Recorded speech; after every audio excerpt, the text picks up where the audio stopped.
How's everybody doing today? Rina, thank you so much for the 8 months. Holy shit, thank you.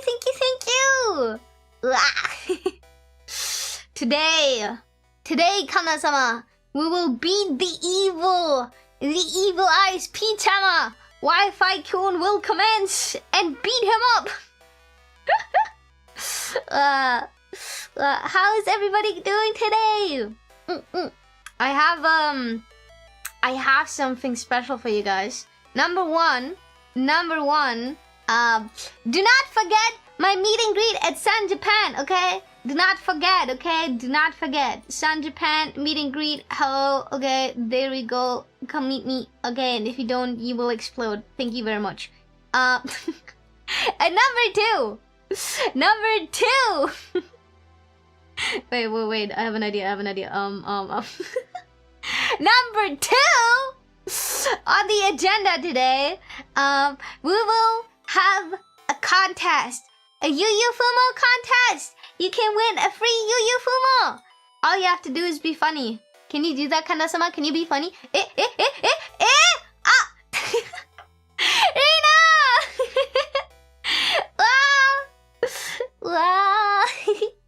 Yaha, my name is Yuyu Kazakawa. I'm the silliest nurse in the hospital. How are you guys doing today? Thank you so much for the raid, Rina. I love you so much. Everybody go check her out. She's very cute. She's very funny. And she is so kind. Even if she teases you. You know what? Okay, actually, maybe if you guys, she will not be that kind to you. She will probably call you smelly and stinky. But if you're a cute girl like me... I can't wait for the sister game. Me neither. We wanted to play it yesterday, right? And then Ice P-Tama betrayed me and exploded and killed my stream. I was literally like 2 minutes in or something. So I will okay. I will not be lazy. I will reread the dialogue I've already read, which is not a lot because again, I was literally like 2 minutes in or something. Am I funny enough for you? I don't know. Are you? Because if you are, you can win a free Yuyu Fumo. There, this little thing on the side. All you have to do is be funny and use the hashtag YuyuNui, and you have like 10 days time. The deadline is on September 3rd, 12 a.m. EST. I have more information about this contest on my Twitter and my Discord, so you can join my Discord and follow me on Twitter. How is your stream, Rina? I hope you're doing great. What? It was probably 10 minutes in. Okay, but I was yapping so much. I read for like 2 minutes at best. I will indeed not be funny, but I make it so cringe that you will laugh. Okay, so the way the winner will be chosen, I will have a stream where I'll go over your submissions, guys, and then I'll watch each and every submission, and then we hope for the best, and we really hope that you guys are gonna be funny. Because if you guys are not gonna be funny, I don't know, man. I might have to explode you. I'd like to be chosen. Then, if you'd like to be chosen, then you have to be funny. Can you be funny, Kanja-sama? Can you make me laugh? Be funny or die. Exactly. The stakes are high, okay?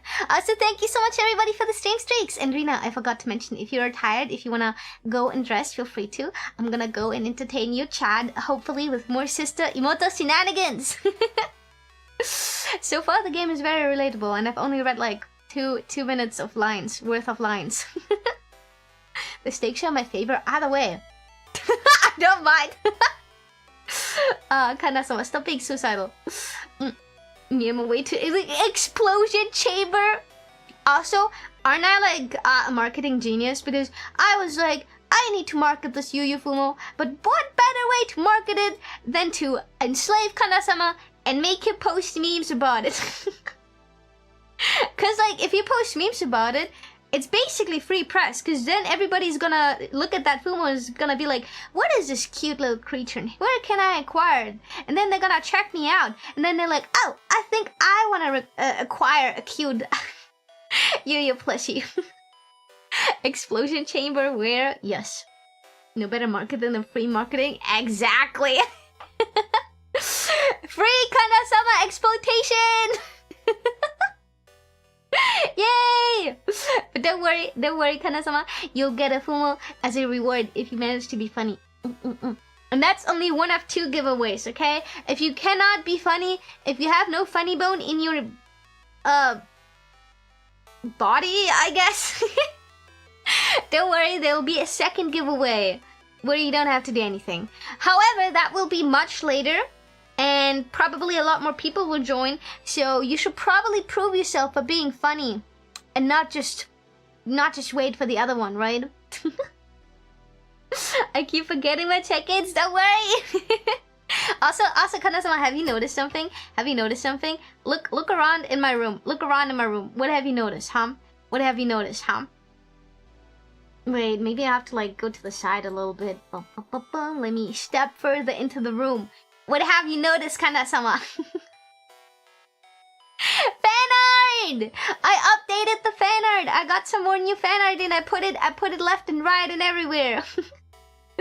Wow. Oh wait, there's actually 2 fan arts on one. There we go. Cause it's already in my starting screen, so I'll get rid of it in my room. Cute, right? Thank you so much for everybody who does fan art for me. If you'd like to draw fan art, you can use the hashtag Yuyu cover art. But like it's only 1A, so Yuyu cover art. Yuyu cover art.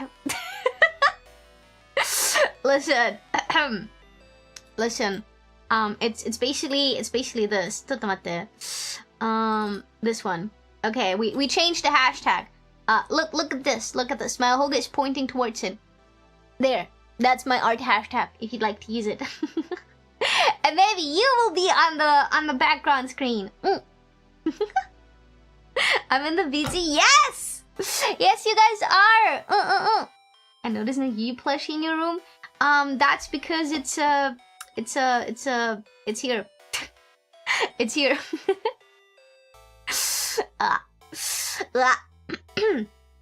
Anyways, with it sounds my head is Yukawa Ward. No!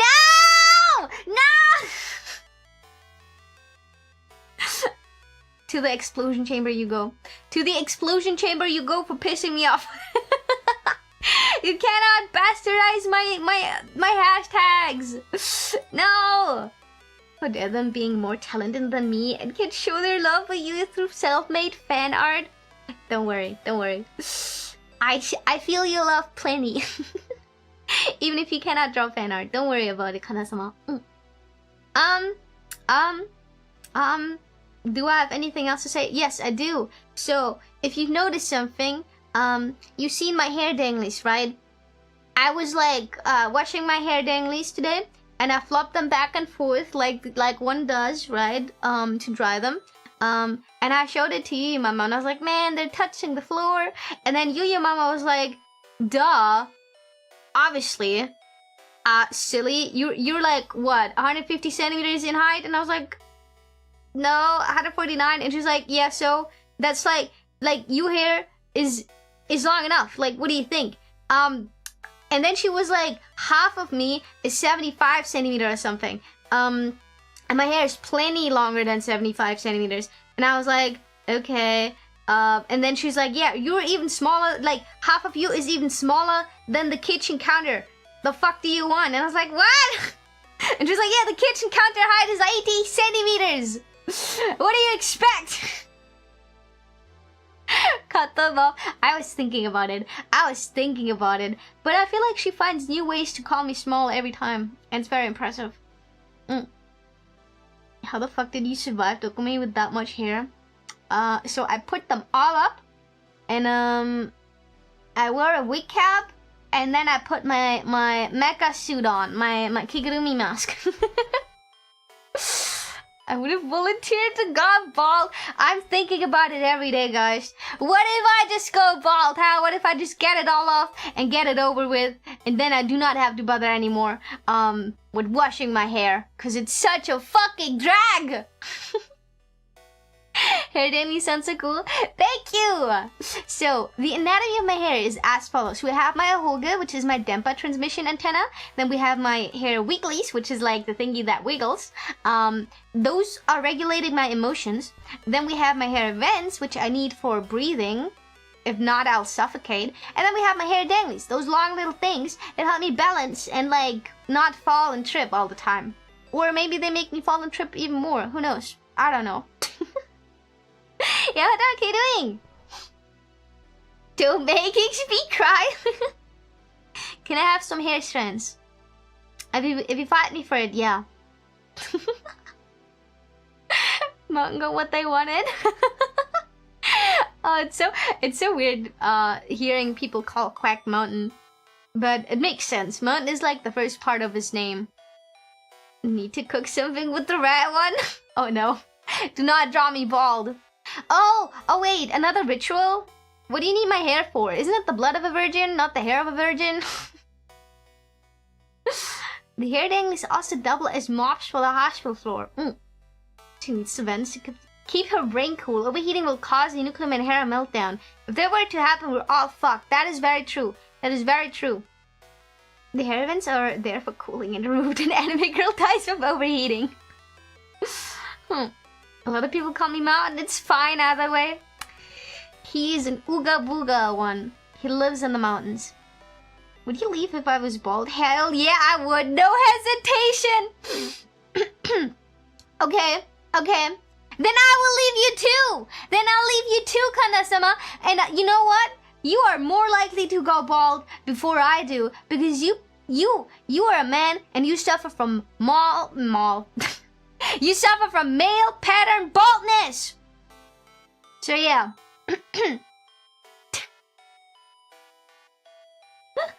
Okay, was that too much? Wait, I need to drink. Let me drink something. I'm dying.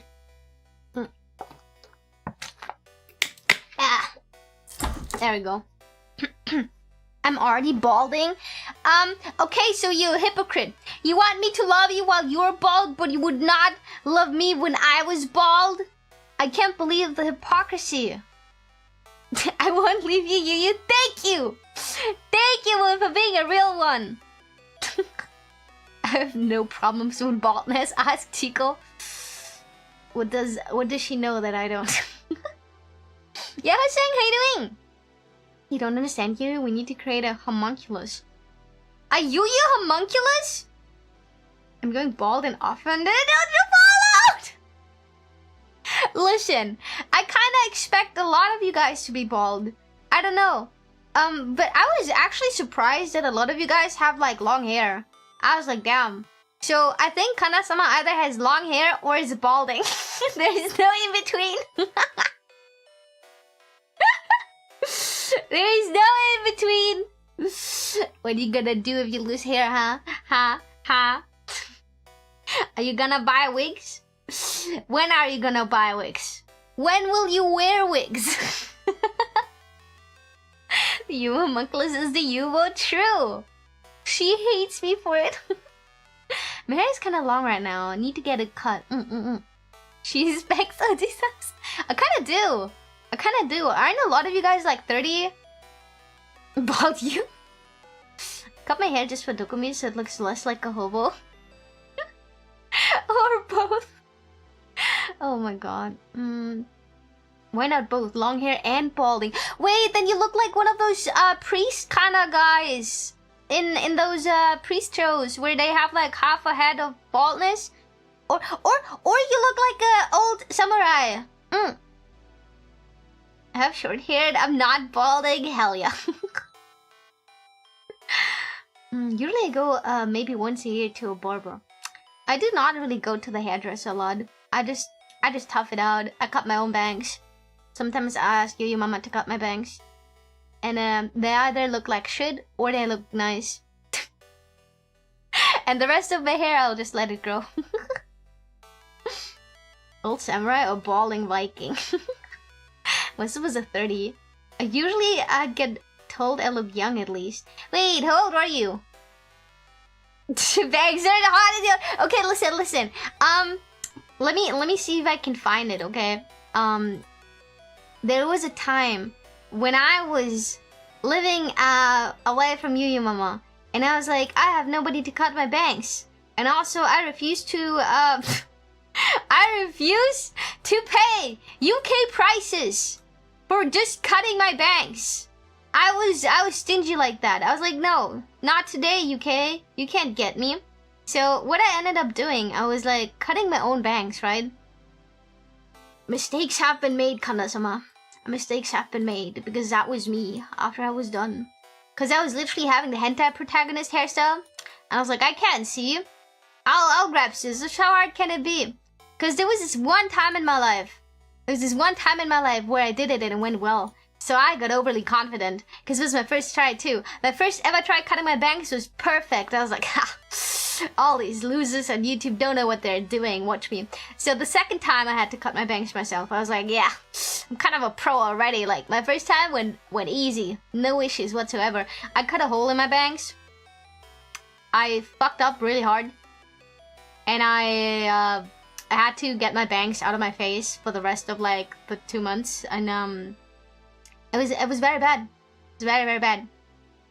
And then my confidence just shrunk, and I never tried cutting my own bangs ever again because I was like, no. Nah, I can't do that. I can't do that. Is this personal tag? If this is not a male pattern baldness, I would not mind. Who knows? Who knows? Okay, is the chat working? Chat isn't working anymore. Guys, we broke the chat! Okay. That's not nice. I guess I have to get the big guns out. I have to get the other chat rolling. Where is it? There we go. Okay, there we go. Now it should work, right, Kanja-sama? I see you to your side. We're working on our side. Oh, you working? Okay, now it's working. Wow, it did not appear. It did not appear for the longest fucking time. Wait, let me hydrate. Why is everything breaking? You know the hospital is old, okay? The hospital is old. Please buy my Yuyu plushie so I can afford bills for the hospital and renovate it, okay? Twitch or YouTube? Just Twitch. I'm not entirely sure I can do both on my stream. But I could try. Wait, I could try YouTube chat. No, Twitch chat. So this is the YouTube chat right now, and then we do Nico Nico for YouTube. For Twitch. So we have both. Maybe that works. Already bought the humor. I already paid the bill. What if you have to buy two, huh? What if I'm forcing you to buy it too, huh? What then, huh? Huh? One for cuddling and for making it rancid through your greasy, cuddly shenanigans, and the other one for safekeeping. One you will use for your shrine and not take out of the packaging, and the other one will be for personal use to cuddle and actually heal you. That's what I recommend. A third one for the jar! Kiva! Oi.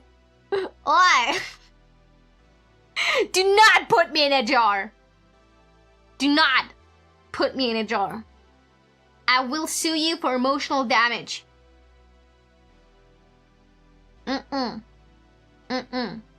No jar. No jar.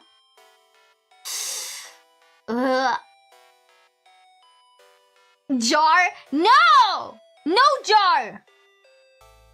Milk only?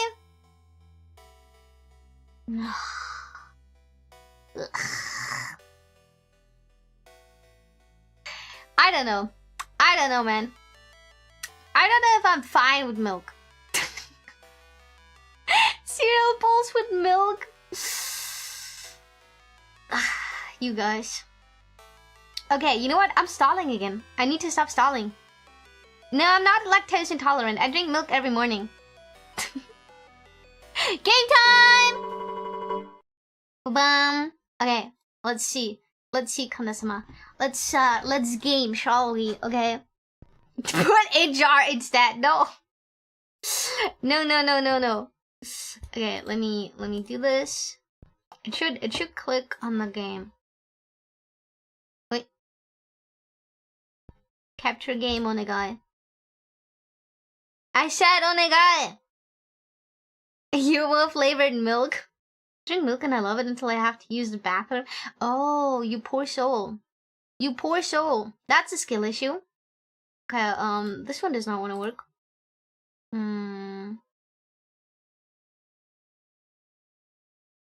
Why won't you work? Okay, let me close the game. Maybe I need to try like this.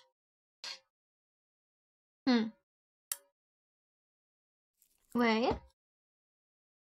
There we go. Silly stream. Silly stream. Why is nothing ever working? Why do we always have scuff? It's actually insane to me how 75% of the population is lactose intolerant. Yuzen is. I'm not. The genes favored me.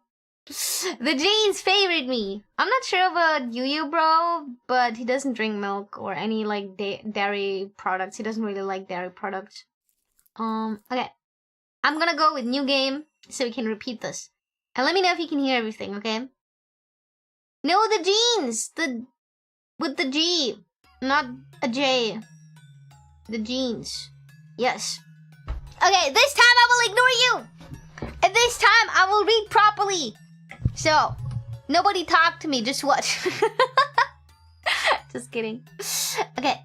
Human relationships are complex and mysterious. Even a guy like me occasionally gets approached by someone. We already know where this is heading. Yaoi time, surely. Like him, just some random boy from my class. But he clearly had something going on to strike up a conversation with a misfit like me. Someone much lower in the social peaking order.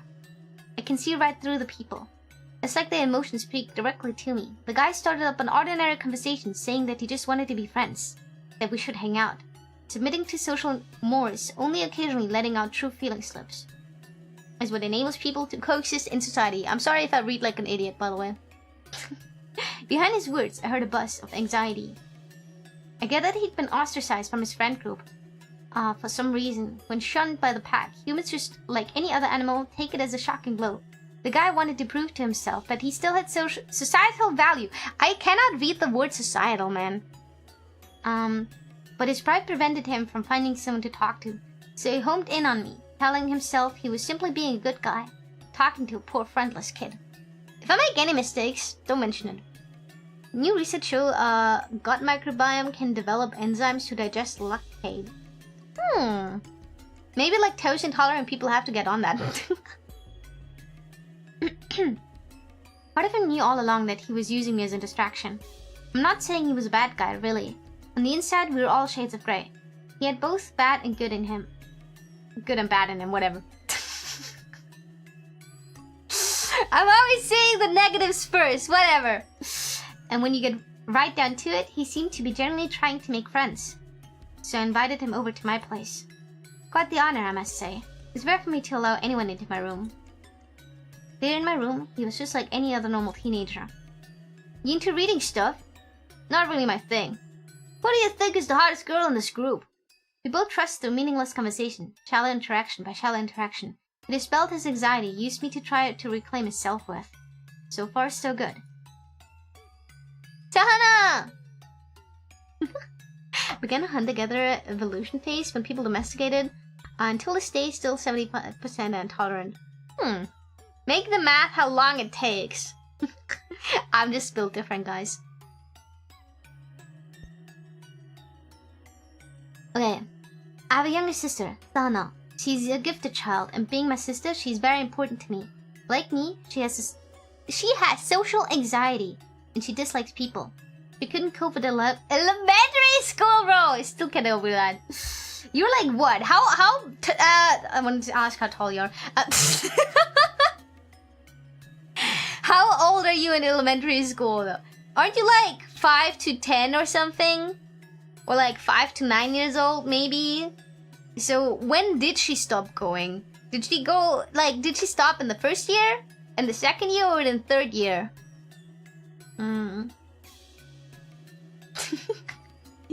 Don't say 148 centimeter anymore.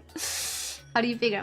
Good question. That's what I was wondering. Because if you stop at like 5 years old, it doesn't matter how gifted you are stupid. If you do not go to school at the age of 5 until you're like, what, 12 years old, you will be dumb.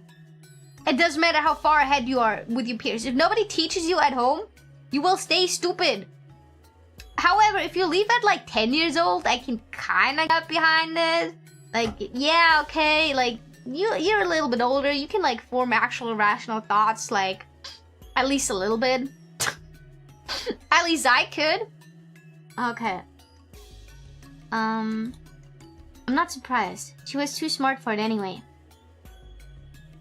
So, Sahana came into my room, though she was startled to see my visitor. She put on a brave face for my sake and made an effort to join the conversation. He wasn't a bad guy, but I guess he tended to just say whatever popped into his head. You should go back to school. You can't both be gloomy shut-ins. You'd have so much more fun out there. I do think he means well though, which is why I'm like, oh man. If you come a tinfoil hat, what? Where are the parents? Good question. It doesn't help that that if you're smart and skip ahead, you miss out on the basic things other kids learn. Yeah, and probably also very socially stunted. Mom and dad work abroad anime trope. Either that or they are dead. Which would explain why he doesn't care if she goes to school or not, because he's a teenager himself. Sana faltered beneath a barrage of platitudes, so nauseating it could make you hurl. She burst into tears. She couldn't cope with this disaster that had struck in her own home, which, unlike the classroom, was supposed to be the safe space. Stupid things, he said, the tears sliding down Sahana's pale cheeks. It all set my nerves dancing on a knife's edge. Adrenaline surged, and my mind focused. Turns out, when I read someone's emotion in such a state, I see even more than usual. Until that moment, I hadn't realized that my sensitiveness pushed into abnormal territory, making me an aberration in this society where keeping up appearance is everything. What I said to him was simple and obvious. But seeing the flow of his emotions so clearly, I wielded my words like a scalpel, slicing away his self-delusions. Yay! You picked me because you wanted to escape from the fact that your friends ostracized you, didn't you? Wait, I want to hold Kanja-sama. And this is where my stream died yesterday. Someone who just became a father who is older than all of us still struggles with his left and right because he skipped ahead. I struggle with my left and right too. Yay! Yay! But I'm also just, I have dyscalculia, so... Thought you had schemed your way into the inner circle, found some scraps to claim, but then it all fell apart, and now you're screwed, huh? You struggle to hide the fact that all you want is to be popular. You act tough and fake that smile, but you have no confidence in your own abilities or appearance. I bet inferiority, I cannot read that word, complex is what caused your friends to ditch you. Oh well. Wait. Question you. Is this 2.0 beta still available? Unfortunately not. They ended yesterday. They were available for like in the entire week only. His eyes rolled back into his skull. When he tried to form a reply, it came out in a canine growl. Meanwhile, in contrast to the harsh sounds, he trembled like a scared puppy. His face flushed crimson with rage and overcome by emotion with no release. He slapped at his thighs, his maelstrom of emotion spilling out in pain groans. I guess that's just what happens when the softest parts of a person's mind are sliced open. You're a sneaky, disgusting piece of shit. Then he jumped out of my bedroom window. So bro just killed himself over this, bro. I feel kind of bad for him. I don't know, I feel really bad for him. He tried to make a friend, and then that friend was like so mean to him just because he was like, hey, you should go back to school, you would have more fun. And then he's like being berated. And then he dies. I feel awful. No, actually he didn't die, right? He only got injuries or whatever that are like now permanent. So he's like now disabled or whatever. We're literally just gonna bully everyone into sewers like... should the stream element's message then be stopped so it's not... Oh! Yes, maybe! Wow, thank you! Thank you, Jam! How you doing? Thank you. He's a potato now? Yeah, a vegetable. I would care for Kanja-sama if Kanja-sama is a vegetable. As long as I do not have to take care of your poopies. You have to hire somebody for that. Anything else, I'm happy to take care of you. There was a dull, wet thud that I wish Sahana didn't have to hear. He didn't die, but they expect he'll never fully heal from the injuries. The school decided that we must have been horsing around. He got carried away and he fell out of the window. It never occurred to them that I could have talked him into it. I'd always been a loner, so when my class shunned me after, nothing really changed. Life is suffering anyway. And then my stream died. Puberty. Misunderstandings left and right. No, he was deliberately mean. I identify as a vegetable. Now take care of me. That's not how this works. Sana simply wrapped her arms around my head and stroked my hair. It's okay. You're okay, Ani-chan. Yay, she's an enabler! I can make people kill themselves if I want. I can commit murder without suspicion. At some point, I stopped leaving my room, choosing to say shut away with Sana instead. Time flowed on, leaving us behind. Yay! I wonder, should I clip every Ani-chan? Only if you edit it into making a video. Like a compilation or something. No, wait, this is when my stream died, so we were like 10 minutes in or something. It's funny you looked to the side last time you said Oni-chan. What? Oni-chan! Two-hole line, I think. It kind of looks like a two-hole line. The two line is yellow at least.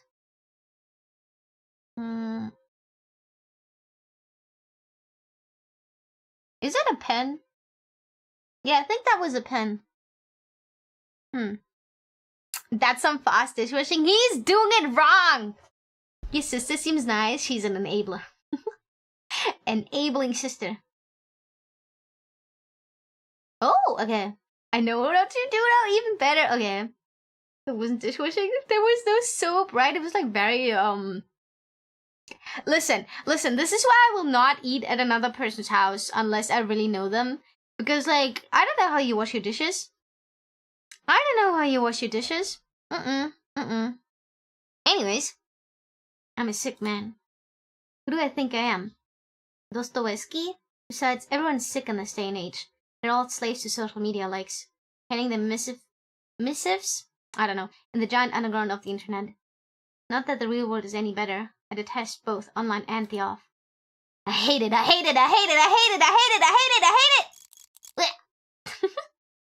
Carcass, thank you so much for the follow. Welcome. Easy? You don't? I mean, I don't. It's mentally draining to be so negative all the time. Time to think about something a little more constructive. Shall we put a little background music? Music can influence your mood, you know.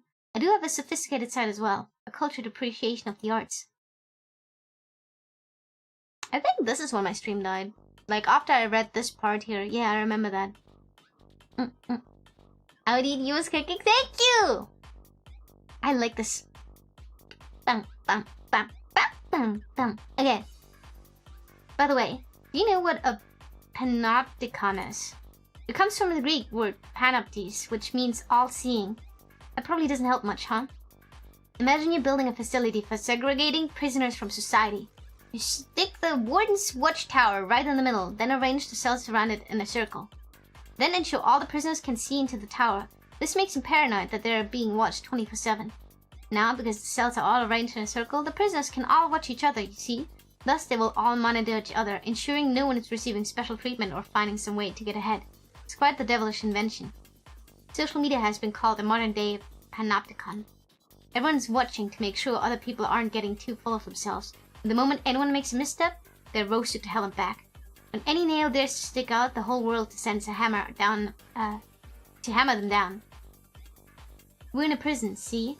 It's grotesque. Both the real world and the online prisons are built from human relationships. Did you see my go live notification?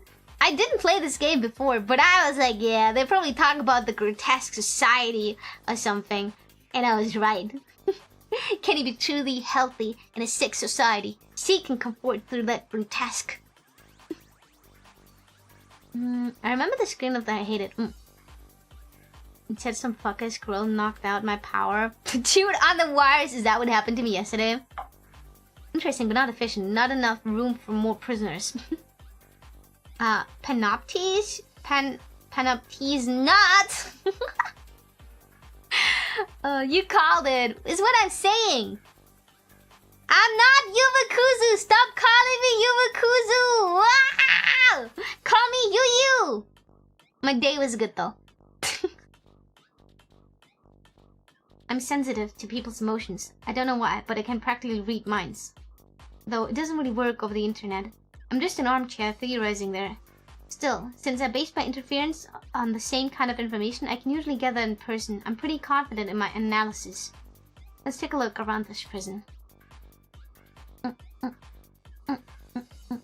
Okay, this guy's posting selfies who thinks he's got Riz.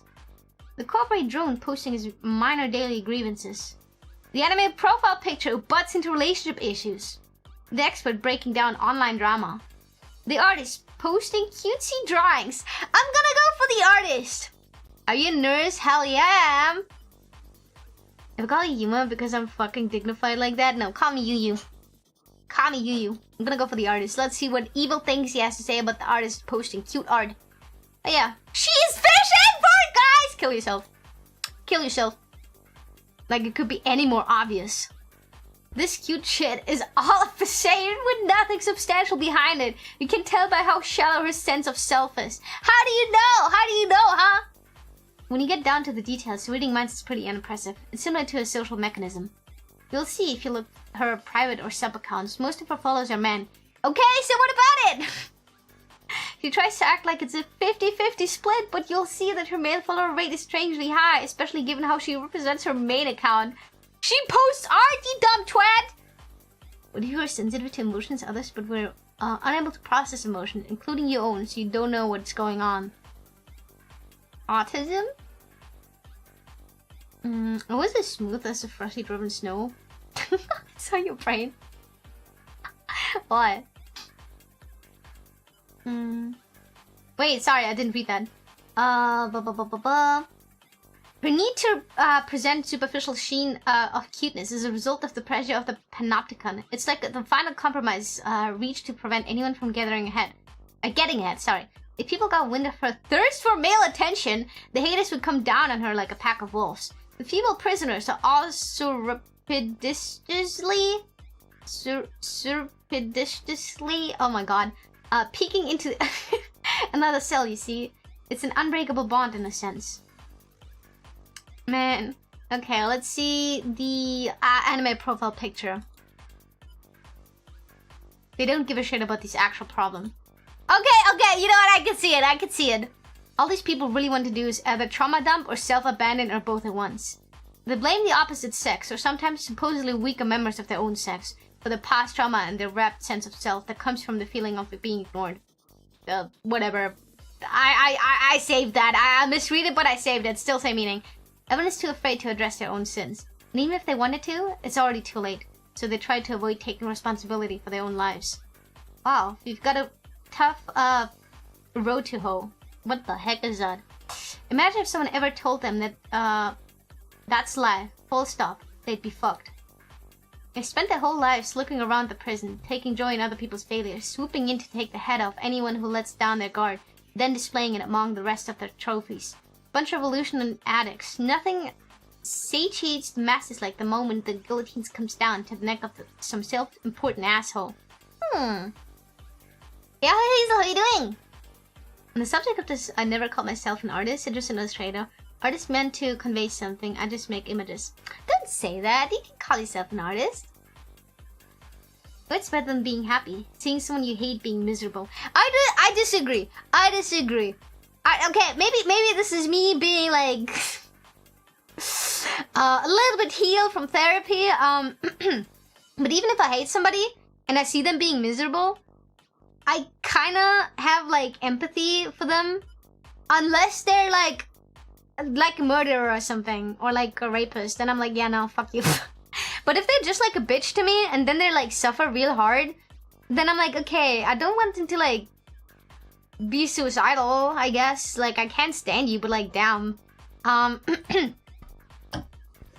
wait. So I'd rather be like happy than see people suffer, even if it's somebody I hate. Call myself an artist now that I recently worked some work and make me feel something. Ah, that turns out I was making images for a reason I wasn't aware of. I'm so proud of you. That's the empathy talking. Fuck them. What if they hurt us? Depends on what they did, right? If they like ruined your life, like actually ruined your life, and made it like somebody died or that you lost your job and like something really, really horrific happened, then it's like, eh. But if they were just being a bitch and like said mean things about you, then I'm like, okay, I still don't want them to be like in a situation like that's like really, really horrible. Like if they walk into a door, I will laugh, obviously. But if they like lose their home and their family member, I'm like, damn, too much. Ruin them, you can't be stealing peaches.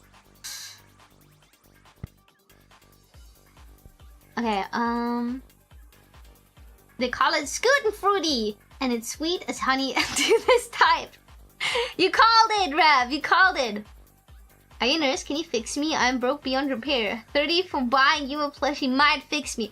True, we have the wonder cure, the cure me Yuyu plushie should buy. Okay, the scoot and fruity. Living on honey alone may be its own kind of suffering. Discard the concept of improperty, and you too can forge a route to your own happiness. These people are marathon runners, no triathletes, who have set out sprinting across the vast ocean of the internet towards an instinctual source of pleasure. And between their gasps of air, sometimes the truth will slip out. Quiet plea, save me. If they just inconvenience you or something, any misery, it's giving them further energy. Cute to me, you plushie. When actual medicine isn't enough. Yes! Okay, do we do the guy posting rizzing stuff? Or the corporate drone? Or... Let's go with the drama tuber. These people are everywhere. I know at least one in my social circle who fits that description. They're the proverbial frog in the well. Though, unfortunately, unlike the frog's perspective, the unpleasant gravity well of social media is vast indeed. I wonder, does the self-important frog not even attempt to make a jump for the outer world because it's happy reigning over his vast little kingdom in the well? He's a little pretentious himself, I do have to say. It's more efficient to survive on the slimy bugs at the bottom of a deep, dark well than to suffer under the law of the jungle in the unpredictable, unknown world outside. If we're talking meaning, there is none. Like the nighttime croaking of the frogs, they speak of things they know nothing about. Ribbit, ribbit. They're loud enough that you cannot quite ignore them. But they have little other effect, either positive or negative, though perhaps they call their friends to them. Ribbit, ribbit. Usually it's the male frogs that are the accomplished singers, and the females, captivated by the sound, are drawn to them. But as for the human frog song, well, you've heard them. Still, keep denying the meaningless and eventually everything becomes meaningful. I mean, even if the frog in the well can provide some kind of distraction. It's not for me, but I guess some people live like that. That was a big-ass nothing burger of a metaphor. You know, drama tubers, people who break down drama, I'm like very split on them. There are people out there who do their research and actually just report on the facts given without like their own opinion. And then there are bitches who rile up shit, who just like, who misinform and misrepresent shit. And you would be surprised. You'd be surprised who is like that behind the scenes. You'd be surprised how many drama tubers DM others and be like, hey, I'd like to hear your point of the story. And then you give it to them, and then they like misconstrue it, and then they report on it being like, oh, she was such a bitch to me in DMs. And like, okay. And then they blackmail you. It's like really fucked up. I'm not saying this happened to me, but a lot of shit, like, I've witnessed it. And I'm like, oh, you slimy piece of shit. You act all neutral and then you do that behind the scenes. It is to be expected. I don't know. Hey, drama tubers always biting down their assets a lot. Yeah, it's really annoying. Yuma proving that she's better at English than her teacher. Rivet! When your foot is learned in mud, sometimes you are willing to sling some mud. Okay, let's go to the poor, probably relatable corporate drone. This one has lost the will to even attempt to cry for help.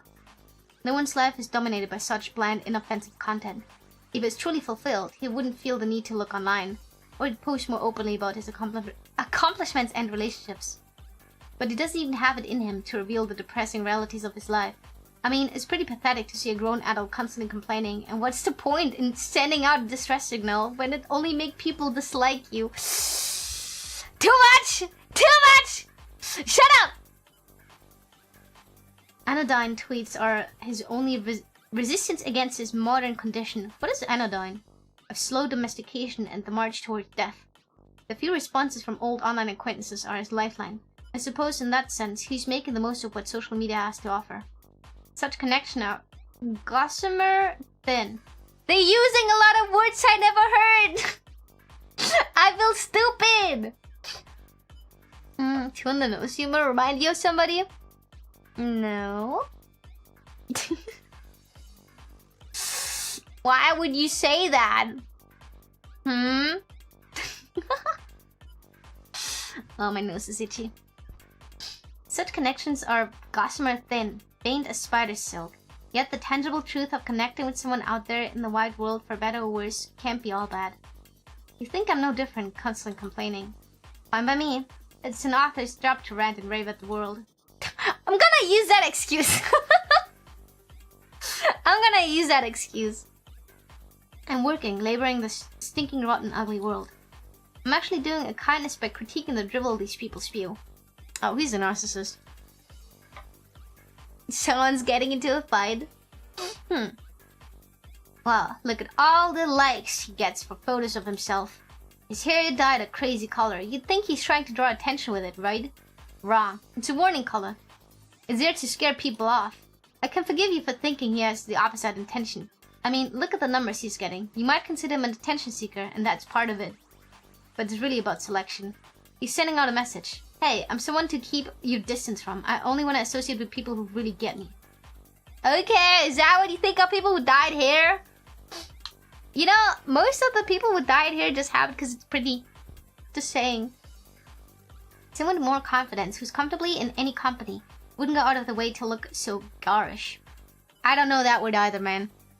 You know, this is how I learned English.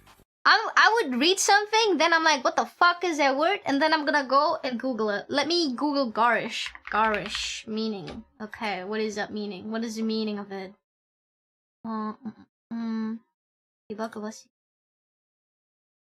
Okay, it's like bright, sharp, brash or something. Here, Gary's is obnoxious. Oh, obnoxious. Huh. Too edgy for me? Yeah. The two hair dangles need to wiggle more so your brain gets more oxygen. But they're heavy. I learned English in Minecraft. Why are all these losers talking to my little sister? Okay. Someone with more confidence, who's comfortably in any company, wouldn't go out of the way to look so garish. He's just repainting his head in the color of the moment. Look, the poems he posts with his pics are so cringe. Ugh.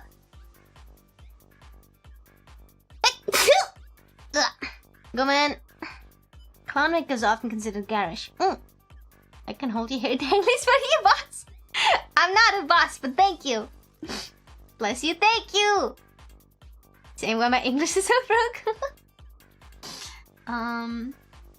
There's no art in this lifestyle. He's just desperate to convert his youth into money and cash it before it runs out. Okay, what's so wrong with that, huh? Thank you, Scara. Thank you. That's why he only seeks out similar-minded men who live in the... He is gay! Oh, hell yeah. Yaoi, after all. Who live in the moment and vapid woman. Oh, he is a bi-king! Okay, I get it. Who flock to his fleeting star. He offers up the period of his life where one's youth alone confers value to the devil of lookism. I learned what lookism was because of the manga. how will he get out of that Faustian bargain? Because of Faust, right? The book Faust. Every day it's riddled with anxiety and the fear of aging. But it's not like he can do anything about it, so he shoves it deep down and carries on. This temporary popularity is escapism, which makes it all the harder to break free from. Bum, bum, bum, bum. Yay! Otaku room! 3 screens! Hell yeah! Why is it so hot? Our sexy dish made the temperature around plus 35 centigrade. Again, I can't get the basement corner with some draft at least if I don't have an AC. There's an AC in the basement. Elaborate fast. Deal with the devil. But does this look like your room? My room looks a little bit different. I don't have a wall next to my desk. It's like it goes on. And I have figurines. I have shelves with figurines. And then there's a wall. I mean other model in Garcelle. Oh, that hair is crazy. Somewhere Amelia with her Gyaro model. He sees a random Yuki burping. Kima! Okay, this is how I live. Spouting these prejudices, cursing the world alone day after day. He's like a keyboard warrior without typing it down. He's just ranting in his head. Fancying myself a modern-day Dostoevsky, I moved with the times and wrote a light novel. Oh, see? I did work hard on it, tell a meaningful existentialist story through the heroine's character arcs. Do you know what existentialism is? It's a major theme in Russian literature. Here's my personal interpretation of it. God is the supreme being we should all believe in, but I'm a human being. I too have an ego. I think that's basically what Dostoevsky was saying. I'm a literature major after all. Not that I go into class anymore. I mean, I can't. I became a commercial light novel author, earning my living from writing at the tender age of 19. Impressive, no? So you're an adult as well. Stop being such a bitch. Though I've only published 1 book so far. My book is called The Emotional Panopticon, which I think is a pretty slick title. Go ahead and pick it up if you come across it in the bookstore. Won a prize and everything, but they didn't print many first editions, so physical copy is a rare find. Not gonna lie, I'll try to read it. Keyboard lurker. The other members of my literature club acted as though a hero had emerged from our ranks. The reality is that my book was shelved on a shelf to hype it up, but sales are non-existent. It's all about what I do next. Still, I claim my seat at the table, and that's gotta make those still standing green. Green with empty. I cannot read. I'm sorry. If this is like a bad read, you guys are telling me like, oh, you, how about you tell us bad stories for like ASMR or something? Do you want me to read like this for that?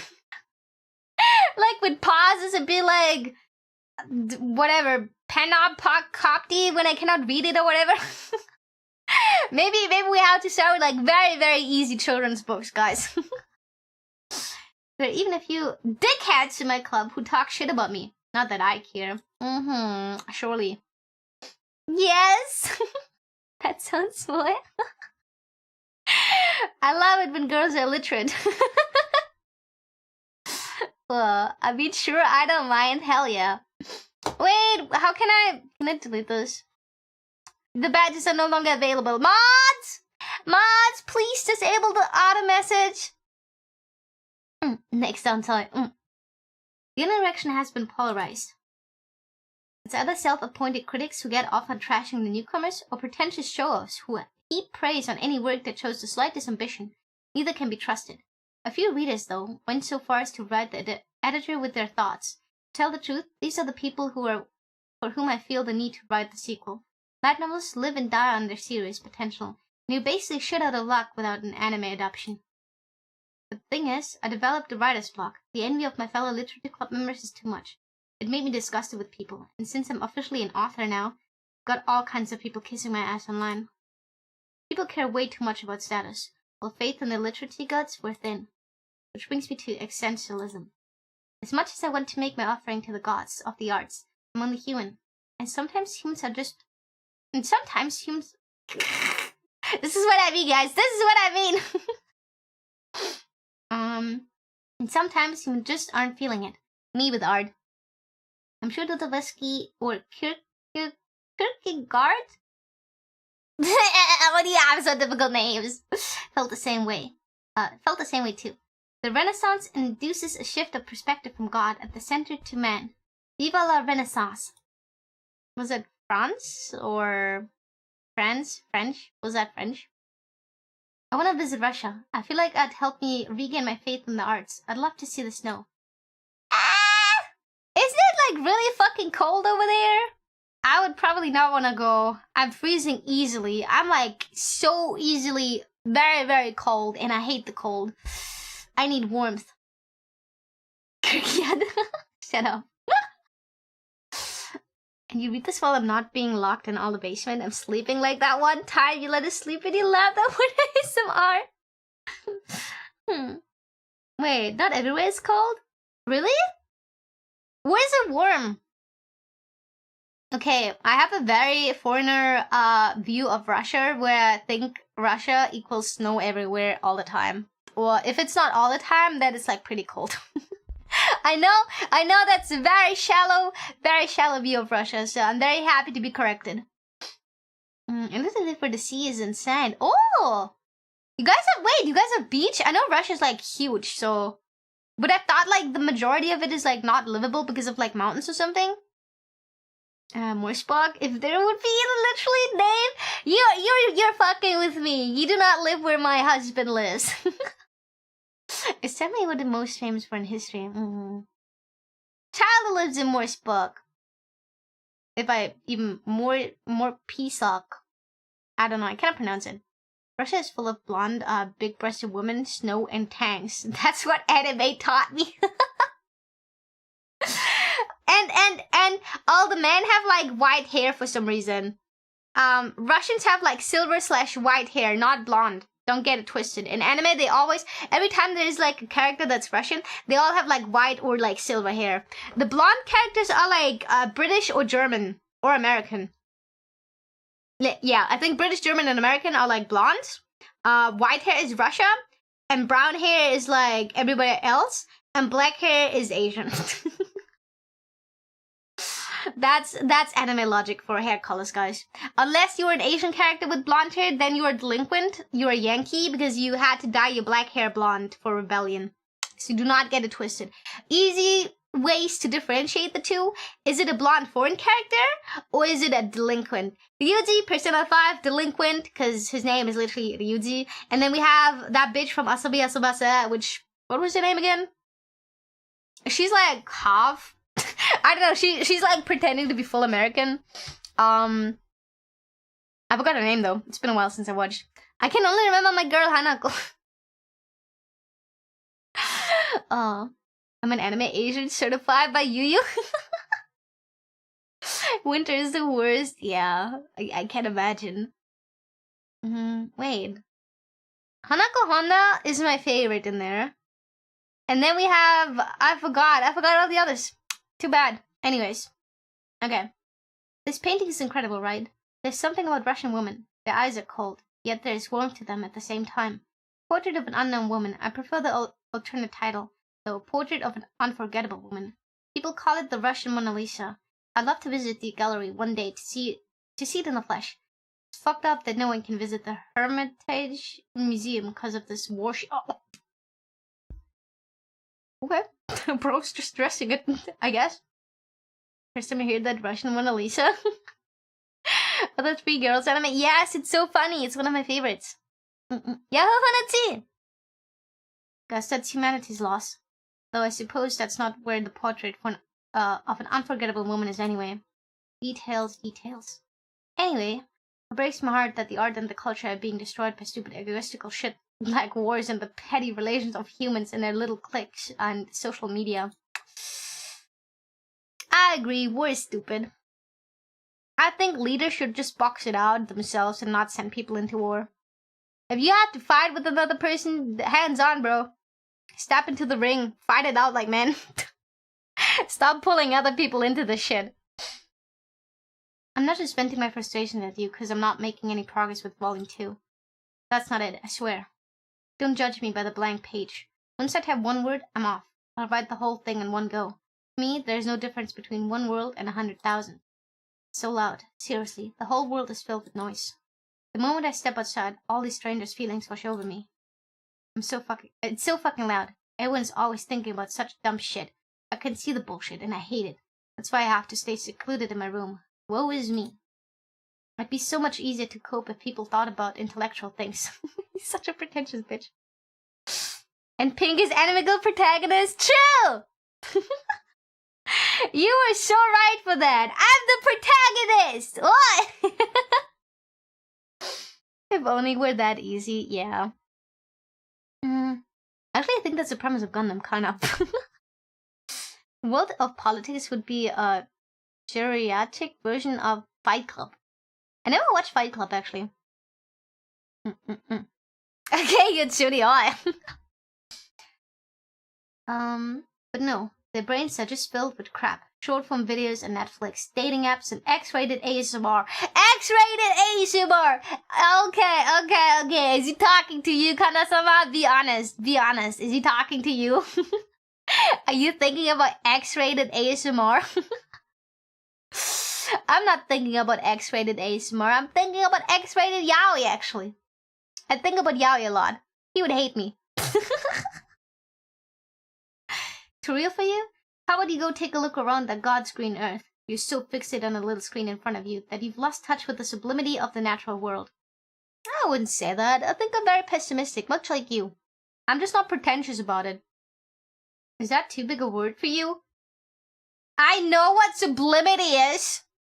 Let me break it down. I'm talking about touching grass. Fuck you! Fuck you! Fuck you! Fuck you! Fuck you! No way! This fucking game is calling me a shut-in! Coming from a fuck-ass shut-in in-game! KYS, bro. Kiss your sister. Kiss your sister. Fuck off. Oh my god. Oh my god, you piece of shit.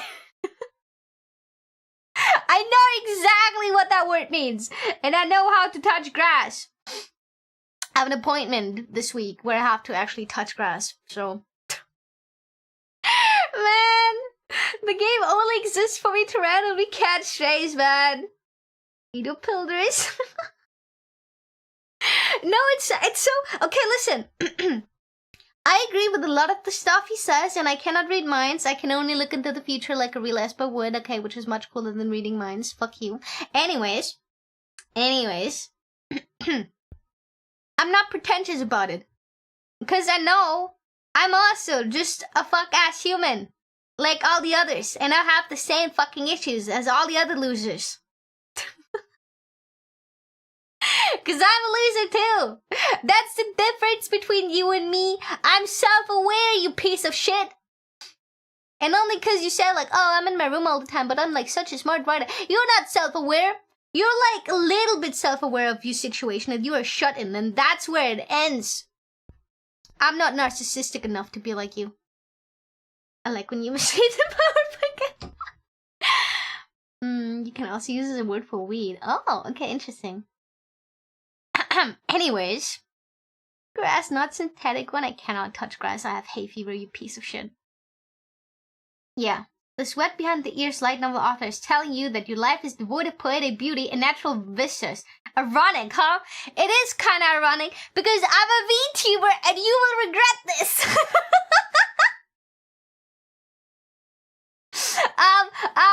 I have fans too, okay? You'll regret this.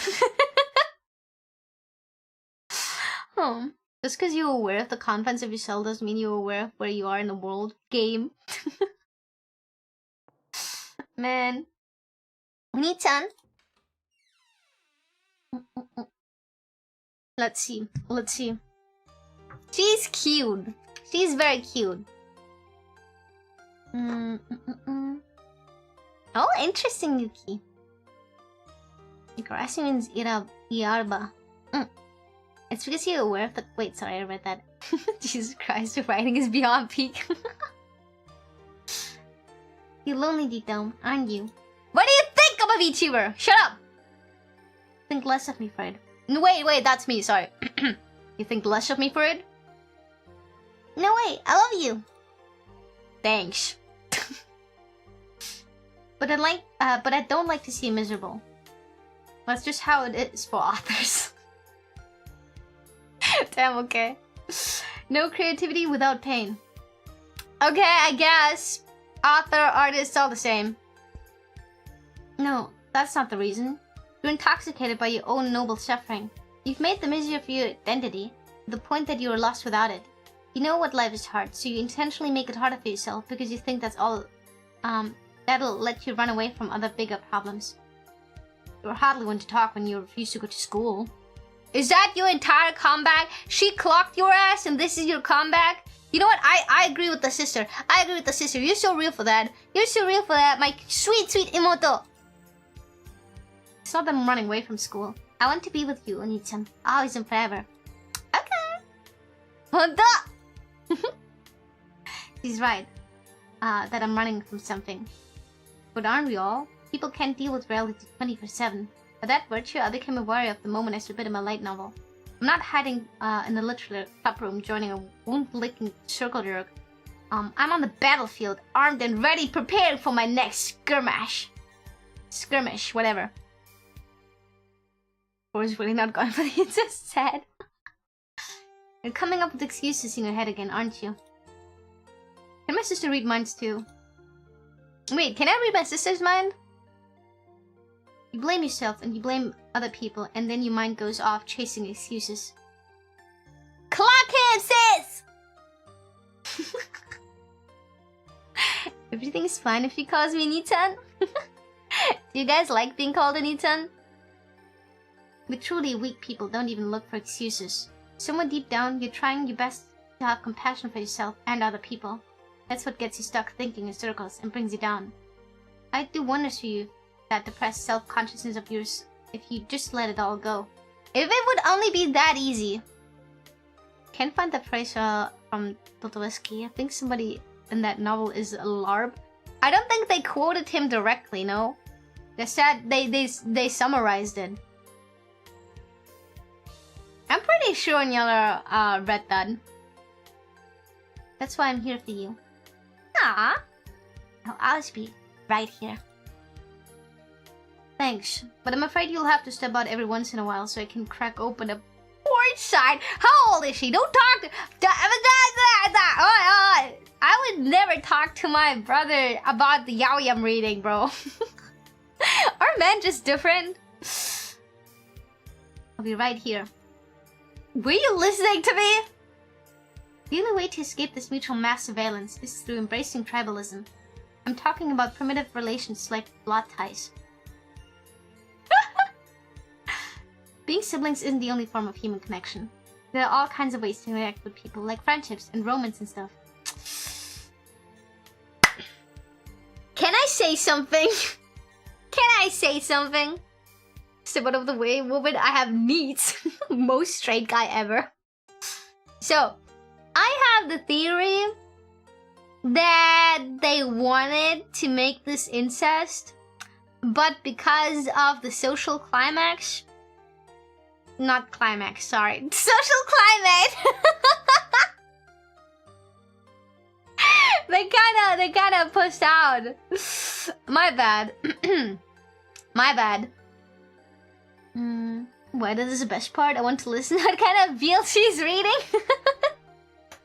We saw what happened with Andy and Lele Dev. Exactly, that's what I'm thinking. But I honestly... Okay, call me a degenerate, but I would think the incest would make the plot a little bit better. Because it would make the codependency of these two a lot more fucked up. And I think that would be a lot more fun to read. I feel like if this game will not end in like at least one incest round, I think it's kinda sad, you know? Kinda missed opportunity. It would be so peak, true. Right now it just seems like sis is just LARPing. Okay. Maybe somewhere out there, but not for me. You say that most everyone is a frog in a well, but you're an author in your room. I'm not just holed up there pretending to be an author. I've actually published something. I get royalties enough to live on even. Then it doesn't matter that you're not writing. You can be happy if that's what you want. My only joy is being subliminating misery. In subliminating misery? Okay. He is a little bit pretentious. Authors just like that. Because, like, I'm an artist, right? And I never said stuff like this. Obviously, I want my art to connect to people and make them feel emotions with it. And sometimes I just want to draw something cute to make people happy. But yeah, he's kind of like, oh, I'm wallowing in my self-misery. And I have hiccups now. Great. Pat her head? Okay. Oh! Oh, that is so cute! Plus, someone means to see them as God intended them. Either Fyodor Dostoevsky. Dostoevsky. I cannot fucking read his name. It's a face. Now kiss her. Thanks, Ahana. You're welcome, Anit-san. Till death do us part. Yeah, they are married, bro. They are married. Then how about we die right now? No, not yet. You still have a lot left to ride. Okay. She was like, I'm down for double suicide, but you kind of have to publish the sequel first. Yasumi, Anit-san. Night, Sana. Hope you have a sweet dream. Already am. She doesn't seem too depressed. She is totally a brocon though. Yay, an old fax machine! Ever since I was a child, I've always been one step removed from the rest of the world. He is not like other children, guys. He was born different. Couldn't stand this rotten stench. Unconsciously trained myself to take a bird's eye view of the universe, as though I wasn't part of it. Okay, it's getting too relatable again. Fuck you. Fuck you. I don't want to relate to you, pretentious prick. Are those the parents? Oh, so they're not dead. Okay. How did I see my parents? A pig and a kappa. Two bundles of vanity wrapped up in the stereotypical trappings of middle age. Who's the kappa and who's the pig? Is the mom the pig and the dad the kappa? Because kappas are usually men. There's no... Wait. This quote is from Lusky. I checked a lot. But he didn't quote him. I told you, he summarized the book he wrote. That is definitely the pig. I think the mom is the pig. It might be... Okay. Yeah, both could fit. Because kappas are like... they drag you underwater and shit and drown you. My father, a pudgy white-collar worker who throws his weight around to hide the fact that he has nothing going on from beyond his position at the company. My mother, a nympho who drains her husband's meager earnings, still desperately seeking flattery from men despite being old and washed up. What's so bad about being old and washed up? Okay, Oji-sans and Oba-chans deserve love too. Even as they rip each other to shreds, day in and day out, they stay together for the sake of appearances, leaving my sister and I caught in the middle of their disputes. Well, to be clear, they don't try to drag us into their shit. They're just constantly at one another's throats. Still, neither have found the courage to take the kids and leave. The endless repetitive routine bores me. Why don't you move out with your sister? I like my hacks too. Sometimes the trend is part of fiction. Joke was satire for social. No, I do know that. Don't worry about it. I'm wondering why they're even alive. Oh damn, okay. What are they living for? For dad, the list seems to be working, drinking and begetting on the ponies. Is it like horse betting or is he hiring prostitutes? Mom hoards trinkets and sleeps around. Oh, so she's a cheating bitch, okay. But a designer bag or a winning ticket isn't going. Okay, yeah, so it is the betting, okay. Isn't going to fill the emptiness inside. That's a process, something you work for in your whole life. Not something you just achieve one day. Fortunately, they're the kind of people who want to save face in front of the kids. And it only creeps them out when I say such things to them. So pathetic. I'm sure they still love you. Right? I think that life is about finding meaning. Wait, how is the sister white-haired when none of the parents are? At least make the mom look whimsical too. I mean, Eno can simply exist. That's not what I'm talking about. There's no inherent meaning there. Being here on Earth just means your parents followed their base biological instinct, the urge to reproduce. God's commandment: be fruitful and multiply. I highly doubt God imbues each sexual encounter with divine meaning. Being born is a quinky dink. Some people attempt to find meaning in their existence, however, and those are the ones, like me, who end up with a pseudo-intellectual bent and career to match. Huh. The people who go around saying they want to be a writer while never doing anything to make it a reality aren't actually interested in finding their purpose. Those people are content with their lives, such as they are. They get used to the daily grind at their job. They told themselves it was only going to be a stopgap to figure out, hey, they're making a living, and it's not so bad after all, following the same old routine of interacting with coworkers, then killing time off online after work. If you're truly hungry for meaning and purpose, you can seize them for yourself. Dreams do come true. 大きな夢を見る! Dream big, Kanja-sama. I'd be lynched if I said that to my club, though. Okay. Oh, that's the club, okay. I'm a member of my not overly impressive university literature club. I figured it was a place where things would be a little quieter for me. Let's take a peek into the minds of the wannabes in the club room. I spent so much time thinking about the people's reasons for living that I can pretty much read the mind of anyone I've had a few interactions with. In fact, I can practically hear their inner monologues as though spoken aloud. I do wonder, can he actually read minds, or is he just like yeah, like a chuuni? Or he's like, I am so intelligent that obviously I can read minds. Oh, member B. Wait, that's me? Okay, never mind. I was like, I want to click on this one. They look interesting. Member D. Member A and member C. I'm gonna... Oh my god. She's standing like yada yada does it. Have fun eating food XP. I'm gonna go to the nerd first. I like nerds. He likes literature, writing, criticism, and hanging out with the group. And he participates in it all up to a point, but his heart isn't in it. His critiques are fine. Literature grades aren't exactly high demand, but expect he has a decent chance of finding employment. He's pretty much got things figured out, but he's not driven, and he has a complex about that. Sure, he wants to be a writer, but he doesn't have the passion to devote himself entirely to the craft. Given the chance, he'd much rather go out with his friends. I mean, maybe he's lonely. I bet there's an incel ending. I think the game plays he reads minds via high empath skill. Yeah, I think that's the kind of vibe I'm getting. When we're making a design, he might pull an all-nighter for it. He skates by off his level of commitment. The other club members generally like his writing, but we all, including him, knows he's not good enough to be published. Vaguely, he had hoped that even so, maybe he could become a writer that, with his natural ability to get by, might unexpectedly slip through that gate. But little by little, precisely because he's so perceptive, he realized that the drive he possessed by the real... Wait. Blah blah blah. He realizes that the drive possessed by the real ones is nothing like his.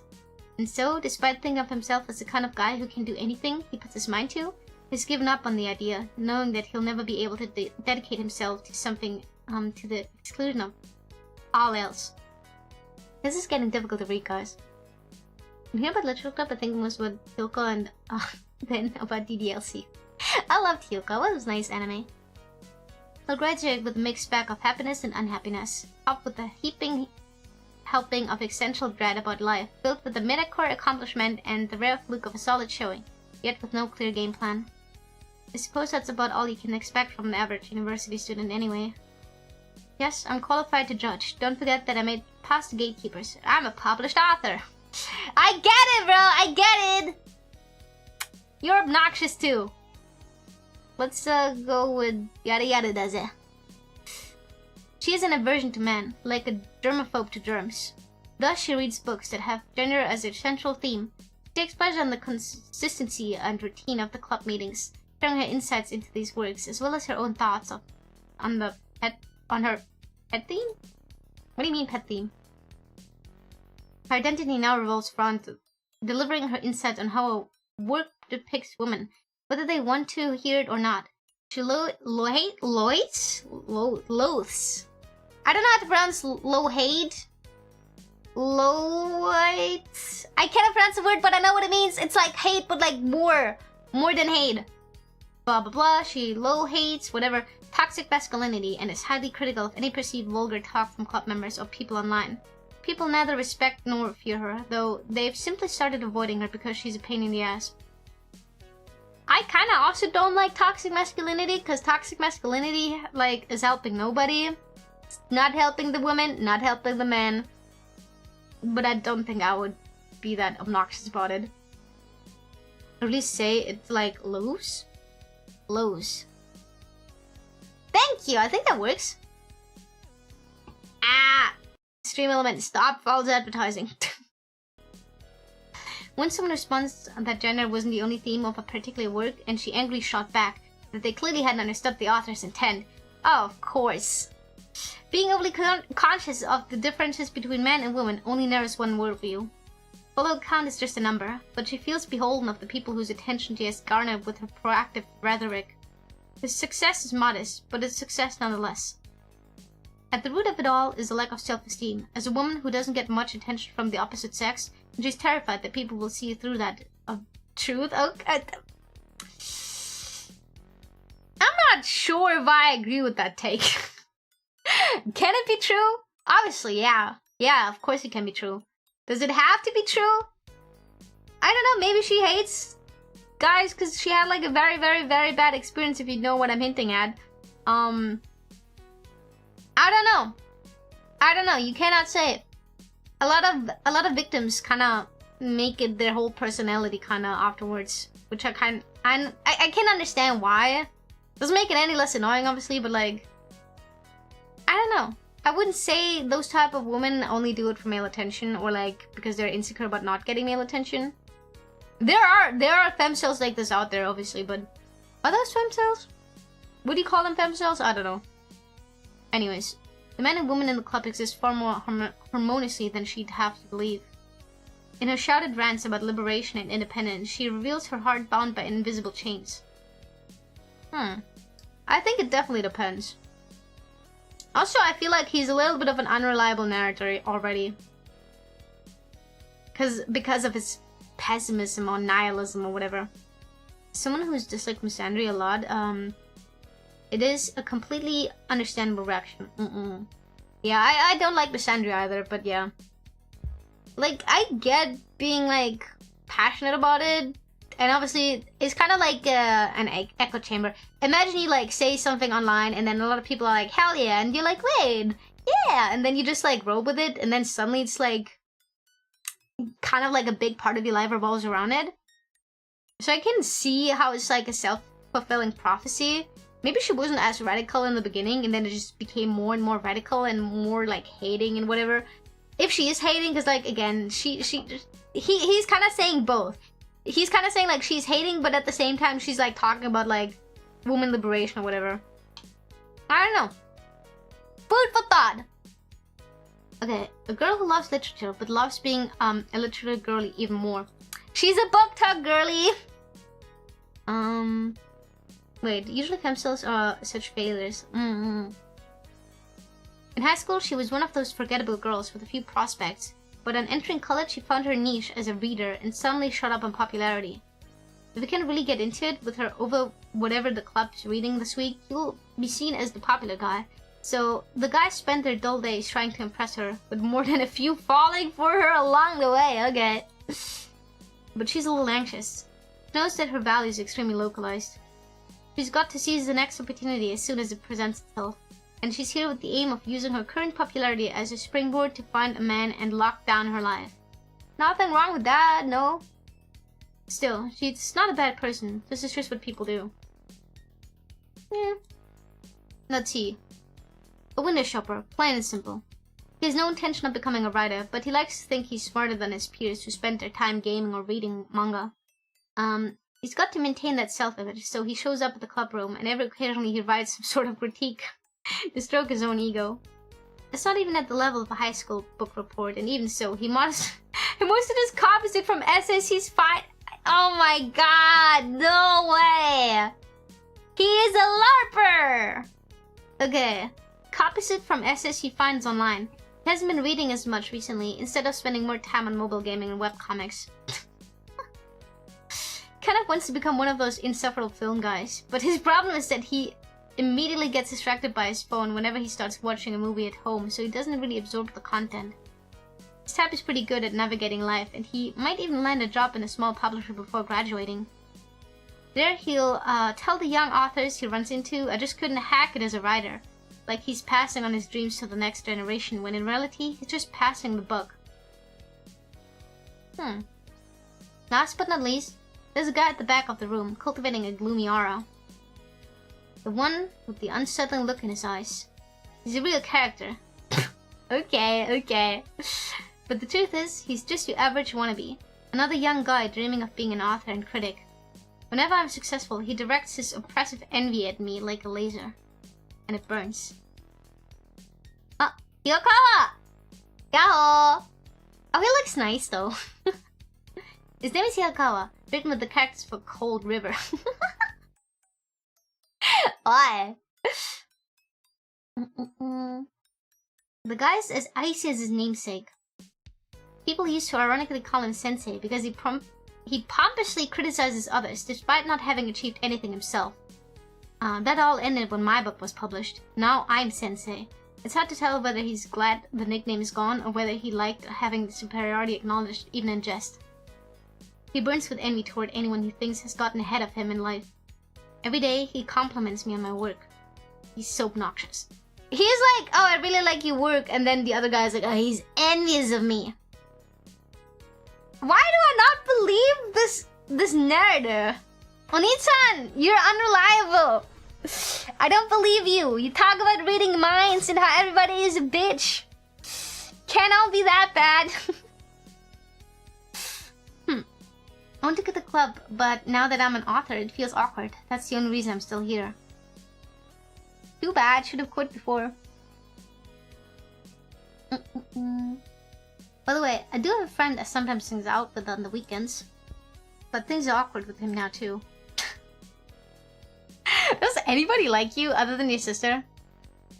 Oni-chan really is an Oni failure? He's the most normal normie who ever normed. I'm gonna steal that. I'm gonna be like... Kanja-sama, you're the most normal normie who ever normed. Wait. Yuni? Ah, thank you so much for the follow. Welcome. Wait. Is Yuni here? Why did I say Yuni mode? I love lines like that. Nani? Okay. We were never joined at the hip or anything, but I've known him since elementary school. Sometimes we don't hang out for a few years, but we always seem to come back together. You know the kind of relationship, right? He seems to be working hard on the lineup for a job after graduation. That's the kind of thing that makes him a normie. You see, a normal person walks around wearing clothes because normal people don't get naked in public. Okay, yeah. As one, I would assume so. He just cannot accept the compliment. Yeah, he kind of feels like he's like, yeah, everybody hates me. Not you throwing Byuki at my face, Sabibu. I'm so tired, Quack. School is so boring. At the start, literally no stimulation at the start of my braids. What? Are you okay? I hope my stream is stimulating you. We plan to meet up soon to celebrate my book's publication. Well, it won't be much of a celebration. We're just gonna hang out in town, and he'll probably treat me to dinner. It'll be pure normalcy. I mean, in a good way. I'm grateful for it, but as someone who can read minds, I'm also a bit nervous for it. Beneath this outward celebration of my success, frustration buzzes. He's desperately trying to suppress the fear of being surpassed by his friends. He doesn't know how to feel about the fact that I'm here getting money and recognition while he's dealing with the stress of job hunting. But what can you do? Yet another interpersonal struggle, albeit of a different kind from what I have with Hirakawa.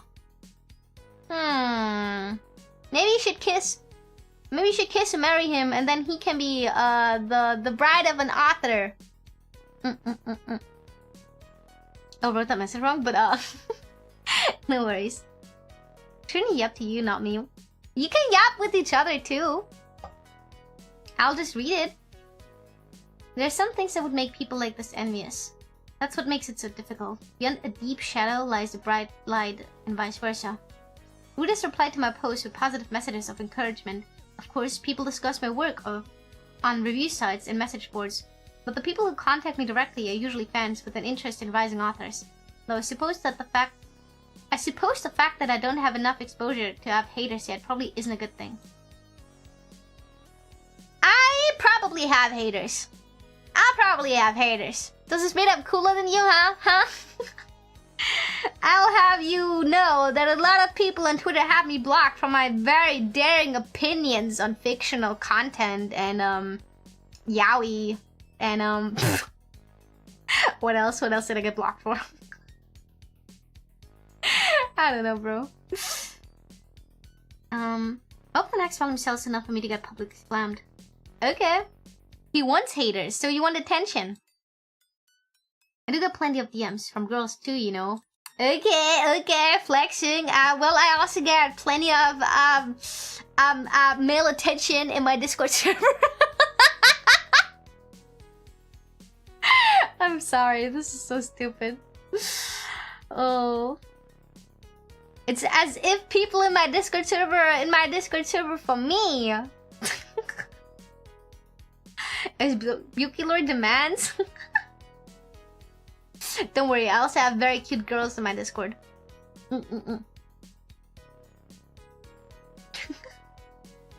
I had to close my DMs actually. Girl! Listen! Can a girl make a joke? Okay, the people secretly send me direct messages in hopes of using me somewhat for their own advantage. Mostly women. This in turn fuels the jealousy of their peers who have nothing special going on for them. If I show any interest in return, I'll be lambasted as only being in it for the woman. But the true greats turn their messy romantic troubles into literature, right? Someone as I like them.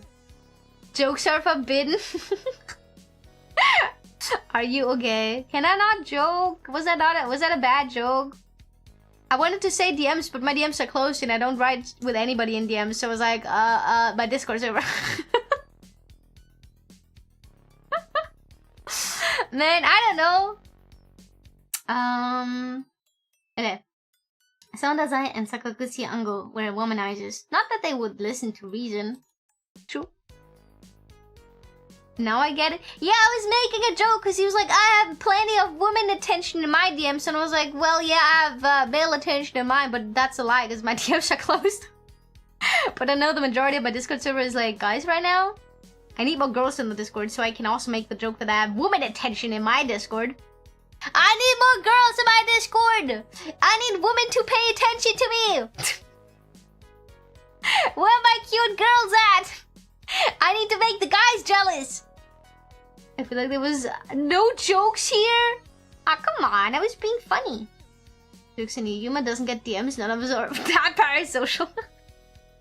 My DMs are closed. Cause like when, oh my god, every time I had my like DMs open, the moment I have my DMs open, just for like a little bit to accept a friend request from like a client or whatever, I swear, I am not kidding. Immediately, I have some fuck-ass bot bitch in my DMs being like, hello, I offer commissions. Are you interested? I'm a graphic designer. I'm like, kill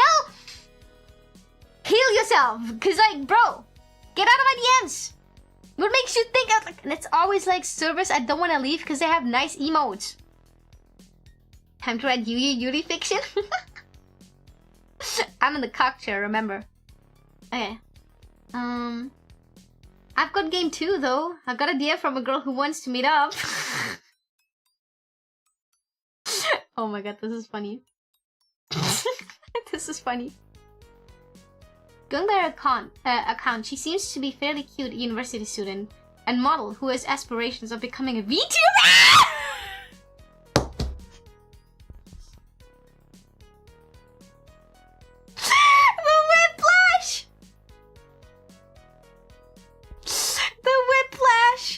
The whiplash! Oh my god, the whiplash! What do you mean? What do you mean VTubers mentioned? Oh my god. Okay, I'll have you know that I could model too if I wouldn't be that tiny. Unfortunately, they're looking for people who are at least 170 centimeters tall and I cannot deal with that. But I did get asked a lot if I model because I have very cute clothes and a nice sense of fashion. And then I had to be like, no, I'm 149 centimeters. Did you know? Yuyu lore. When I was younger, I wanted to become a model. I think it was like before I wanted to become a mangaka, I wanted to become a fashion designer. And before I wanted, and I only wanted to become a fashion designer because I realized early on that I could never become a model. And the reason why I wanted to become a model was because I wanted to have access to cute clothes and just wear cute clothes. Because I fucking love fashion and I love cute clothing. So I was like, oh, if I become a model, then I'll be put in cute clothes. So I can do that. And then I asked Yuyu Mama, I was like, Yuyu Mama, do you think I will have what it takes to become a model one day? And she was like, surely, yeah, you're still a baby. You will grow, surely. And I think she lied to me. Because you have to be like 170 centimeters to become a model, at least, I think. And then I entered like middle school. And I already like kind of was like, okay, if I can't become a model, I'll do fashion design. So I can design cute clothing. And then I can wear it myself too, right? Because nobody's going to stop me from wearing my own clothes. Fuck you. Anyways. And and then I was like, okay, mangaka it is. But when I was like, I think 12 or so, I was like, at best, 125 centimeters. Maybe 130. I was not much taller than that. I was probably a little bit smaller than that. I think it was 120 centimeters, roughly. And then I was like, yeah. Do you think I'll grow tall enough to become a model? And every year I asked that to Yuyu Mama. She got less and less hopeful that I would become 170 centimeters. Because, fun fact, Yuyu Mama is 170 centimeters. So I was like, surely I'll become as tall as my mom. Surely I'll become as tall as my mom. The reality check. I think I kind of gave up when I was like 16. And I was like, I'm still just 145 centimeters. There's no help, guys. And then I just kind of stopped growing. Professional model to VTuber pipeline. There's a girl who's taller than 2 feet. Shut up. The height lower being way too similar to mine. Okay, anyways, VTuber, blah blah blah. She looks average enough to me. Okay, damn. But her selfies get plenty of likes and she has about 3,000 followers. Does she want to become a VTuber or is she a VTuber already? Because if you flash post... thin ice. She's into alternative stuff, and she messaged me because she emotionally connected with my work. Well, I'll be damned. It could be interesting to take a peek inside her head and use it as inspiration for my work. I haven't responded yet. VTubing time! Go psychoanalyze me. It's like as if they know. It's like if the game maker knew that VTubers would play their games. Kid model still possible? Or hand model? I'm not gonna become a kid model. I do have cute hands, but I don't know about hand model. I feel like for like a hand model, you have to be like, you have to have long fingers, and I don't really have long fingers. My fingers are average size for my height. And all hand models, I know they have like really long fingers, like the piano players. Okay. Finally, to play the part of the broke student, I have a part-time job working the night shift at a convenience store. That's all I fell up to. The store is surprisingly quiet at night, though it's a comparatively good time of the day. The work itself is sternest. Every day I find myself wanting to punch the manager in the face. Relatable. The only reason convenience store managers across the nation are still alive is because night shift pay is slightly higher. That's why I haven't killed him. Me with my previous boss. Cause like, he always wanted me to do the night shift, and I was like, I'm not gonna do the night shift. I'm a girl. I'm not doing the night shift. You know what kind of people come into the store at night? Creepy people. People I don't want to deal with. Like, I'm 1 meter 49. I cannot defend myself. I will not be working the night shift. He always wanted to put me on the night shift, bro. Anyways, he was also very creepy, and he tried to touch me inappropriately, and I was like, almost punching him, like out of reflex, but like he evaded my punches. And then I reported him to HR, and then I quit. I fucking hated that job. Convenience store managers are fucking ass, bro! I just have a gun. Well, I'm not American, you see. An old guy ran the night shifts and he held a bunch of waiters come in, one of which crashed a truck in a ditch outside, and the other was swaddling the teddy bears like it was a baby. Oh my god, yeah. I do not want to work a night shift. Let's take a peek inside the customers, shall we? I like observing them from behind the register. There can be something almost childishly innocent about the patrons who come here at night. Oh, like mentioned before, my ability isn't something so convenient as telepathy. It's more like a form of synesthesia, and I do need a certain amount of information for it to work. While I can hazard a decent guess from observing the actions and body language, it's only after a few conversations that I start to see deeper. That's why I don't like to get close to people. Can't help it though, I'm already in their minds. I'm inside your brain, Kanja-sama! Right, night shifts really was fun. I usually just snuggle my patients out to smoke with them. They weren't allowed to do so loud! Oh my god. Okay, I'm gonna go with, Oji-san. This old guy is a regular. He's always pissed off about something. If the cashier is too slow begging his purchases, he'll curse them out. Despite that, he buys a ton of candy. Both his work life and home life are falling apart. After his night shift ends, he fills his basket with carbs so he can eat his stress away. His body has expanded with his sedentary lifestyle, and he's transforming into a lump of flesh that disgusts his co-workers and family. My dad's the same. Gluttony is the most convenient sin. Even a complete idiot can stuff themselves. And that's what idiots do. It's a lack of self-control. To be human is to restrain one's desires. That's rationality. We aren't beasts to be controlled by our instincts. He's so mean. Coke at the big consideration. I'm in the game, let's go! Hold up, it's actually me, Ito. I saw you, you're not fat. Fleshly, I don't know, maybe I have different definitions of fat, but you're not fat to me. Flashily dressed hostess. She clearly is a hostess. I mean, you can tell from how she's dressed. Maybe she does work at the hostess bar specifically, but she definitely works the red light district. There's a delicate soul wrapped in those flashy clothes. I guess she's here for condoms or cigarettes. She floats in the other... Wait, she floats in on her break, then disappears again into the neon world. There you go, she picked up a pack of condoms. Well, at least she's not one of those chicks who's obsessed with hosts. How do I know that? Hosts always have condoms on them. They look out for number one. This is all just speculation, of course. A man has to entertain himself when he works the night shift. Okay, I don't know. I never came up with stories about my customer's life. I don't know. I was just not interested in that. Like, if you shopped at the cash register... Because, like, I don't know. I cannot speak for anybody else. But when I was working the cash register, I was not looking at humans and was like, what is their life like? Why are they like this? Why do they buy this? I was more so focused on like, getting the purchases across quickly, and I was like, okay, this, what fuck-ass number was this again? What is the number for this vegetable? What price is this? And then I was like, oh my god, are they gonna pay with cash or card? And if it's not cash, if it's not card, is it gonna take a while for them to take the cash out? Oh my god. Oh no, there's a new person right behind them, which means I have to hurry the fuck up. Like, I was thinking those thoughts. I was not like, oh, what are they doing? If they had like a tattoo or something, I was like, oh, nice tattoo. Like, thinking that. And if it was an ugly tattoo, I was like, oh, kind of ugly tattoo. That was like the most of what I thought about my customers.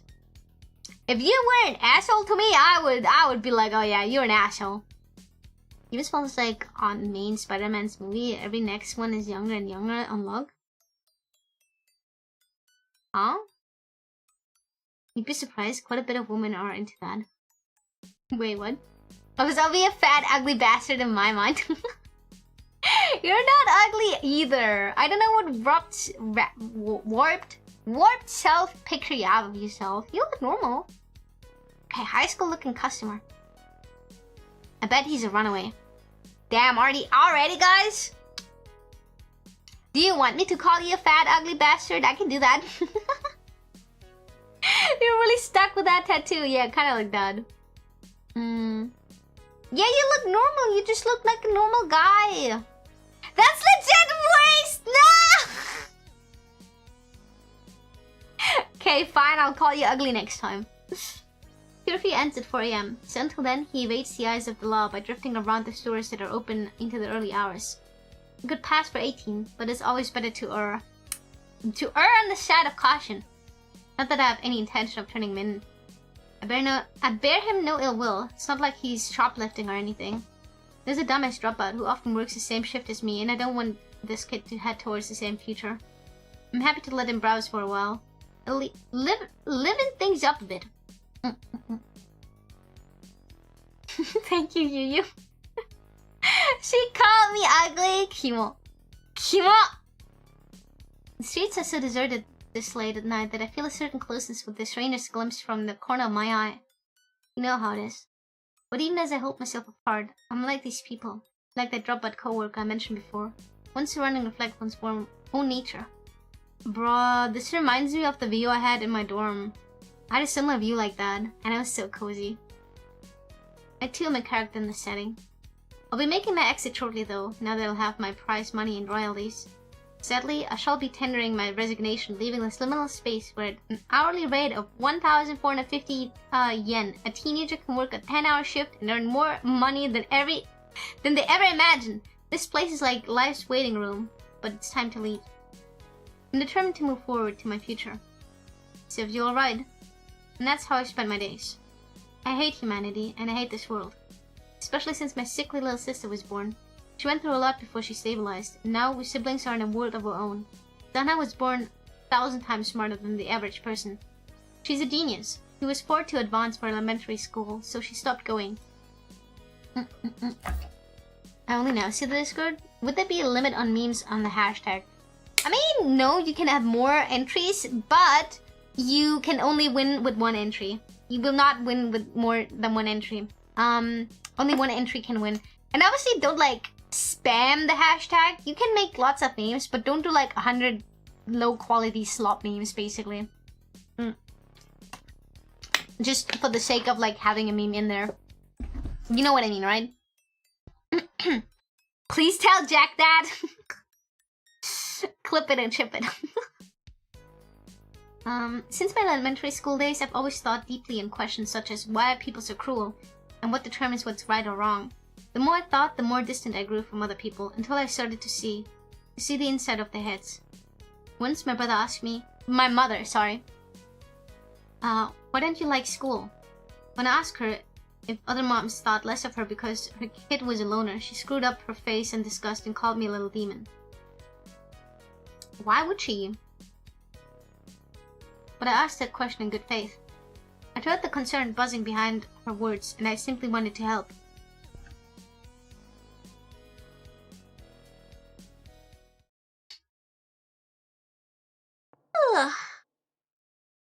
I just realized having my own skitsy music in the background makes the stream look into a fever dream! Yay!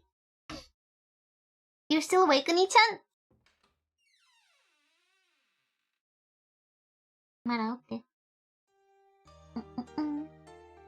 At the sound of my sister's voice, I finally became aware of the time.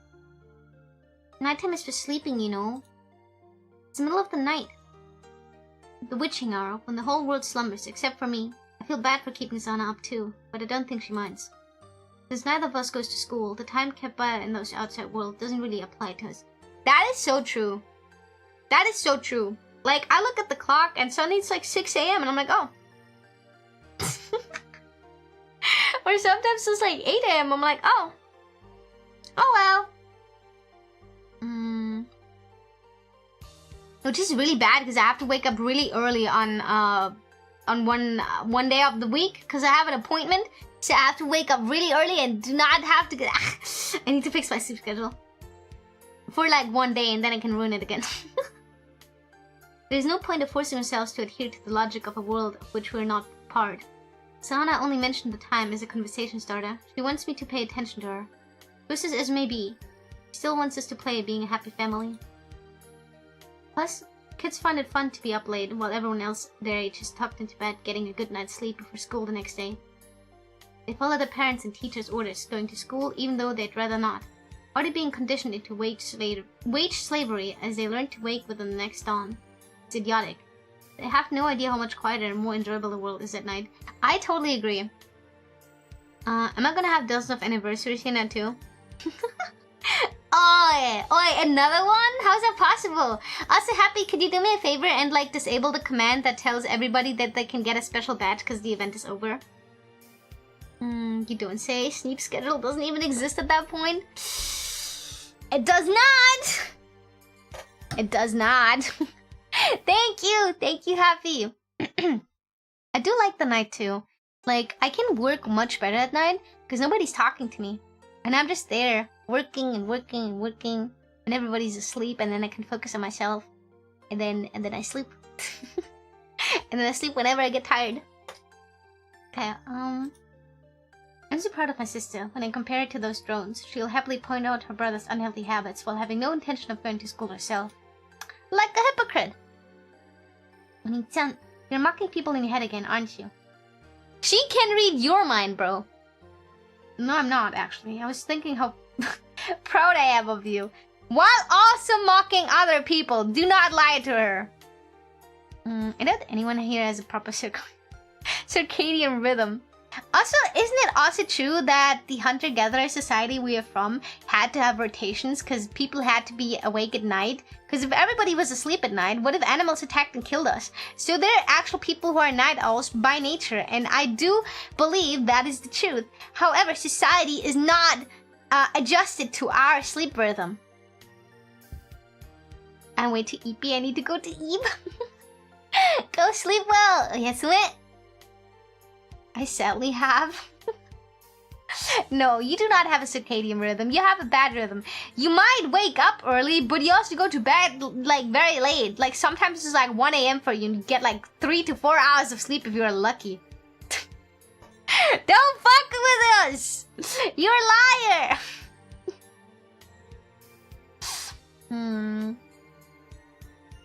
Yeah, see, you're staying up the whole night. I remember how...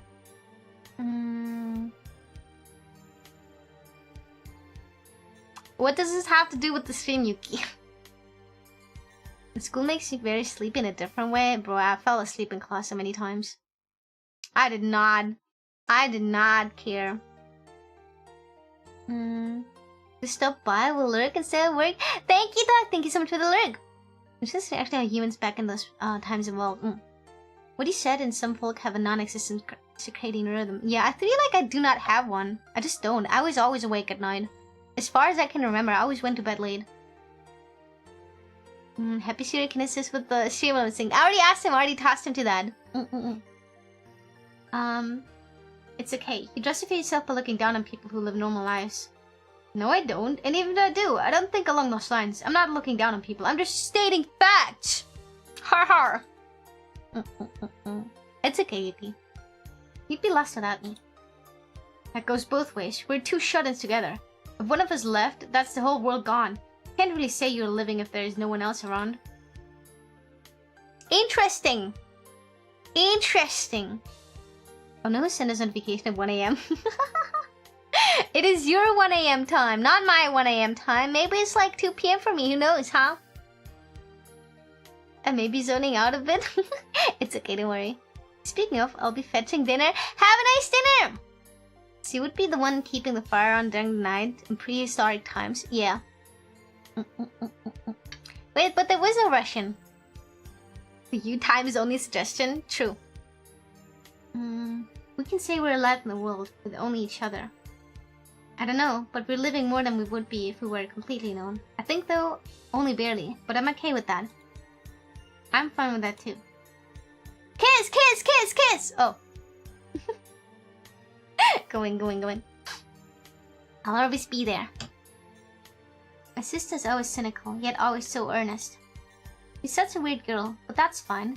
If she were normal, she'd probably hate her older brother. Plus, she'd be up in the daytime and going to school. She'd set some awful alarm, and it'd wake me up too. But because she'd been the good girl doing what she was supposed to, her complaints would be irrelevant. That's how neurotypicals exclude people like us before they even notice us. Those cruel, cruel people. Are you a cruel neurotypical, huh? Oh, every time when I hear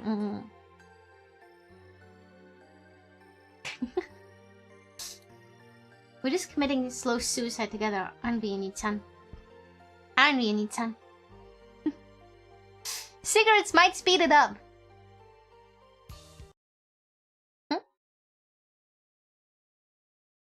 Oh. Okay. The truth at the foundation of the Buddha's teaching. It means that life is suffering.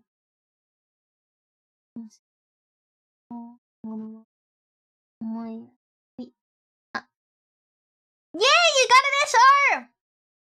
Ooh. I'm a fan of Buddhism. I see it as a religion of resignation. It's like, this is the way the world is. Get used to it.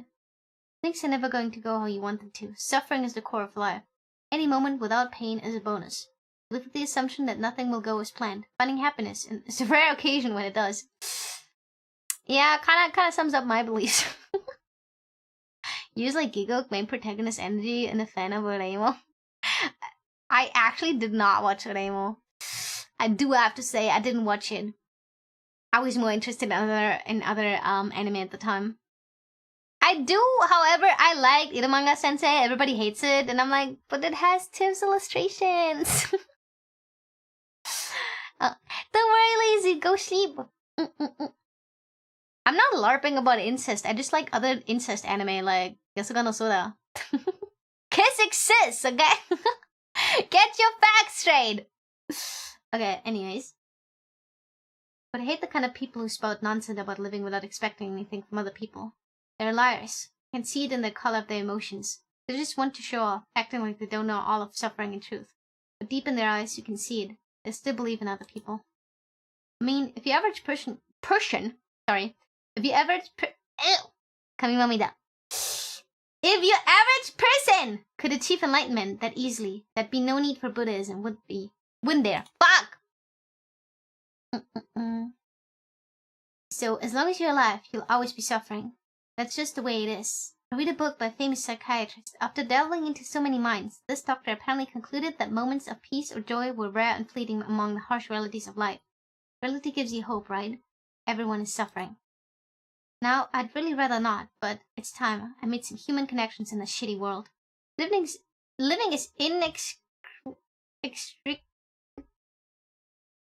I feel so stupid. I feel so stupid reading this. Okay. Living is inextricably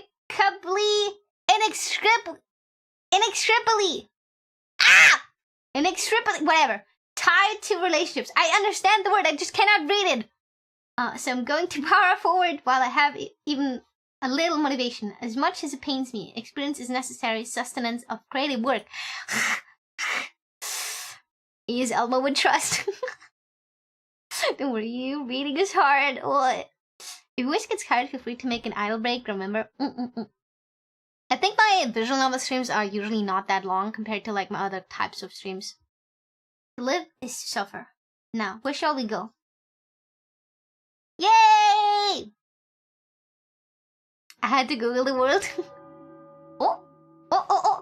Bug, monkey, bat, ring, or fox. Ooh, I want to go to the bug. The bug is cool. Give me the bug. Give me the wretched bug. The caterpillar! I'm a caterpillar, always hungry. I'm a caterpillar, always feeding. Human chair, the caterpillar. What is the caterpillar book called in English? I don't know the English title, but you know the book, the children's book about the caterpillar that eats a lot of bullshit? That was one of my favorite children's books. I love that one. That was so cute. Oh, is it just called The Hungry Caterpillar in English? Okay. Yo, Hasya. Still haven't fixed your posture, huh? You look like a hunchback. Is that my name? Do I finally have a name? You guys have books as children? I was reading books as children. As a child, yes. I'm seeing my buddy for the first time in a while. If I described us as bros, I'd give the impression that we're closer than we really are. It'd be more accurate to say we're used to each other. Two weirdos together. Get to pretend to be normal. Didn't you call him the normiest normie that ever normed? Every now and then we get together and hit up the otaku stores. How is he a normie then? Oh my god, he's a liar. I'm telling you, he's an unreliable narrator. It's been our thing since middle school, but now that we're at different universities, interests have drifted apart. We only hang out every few months or so. Still, our connection has proved resilient, so I suppose in the end, we really are bros. Nice to see you. Haven't changed, Igusa. He looks okay. He kinda looks like a fuckboy though. I think MC is just not in my... Oh my god, yeah. From my perspective, he's matured, with shocking ease into a nerdy student with no particular special qualities.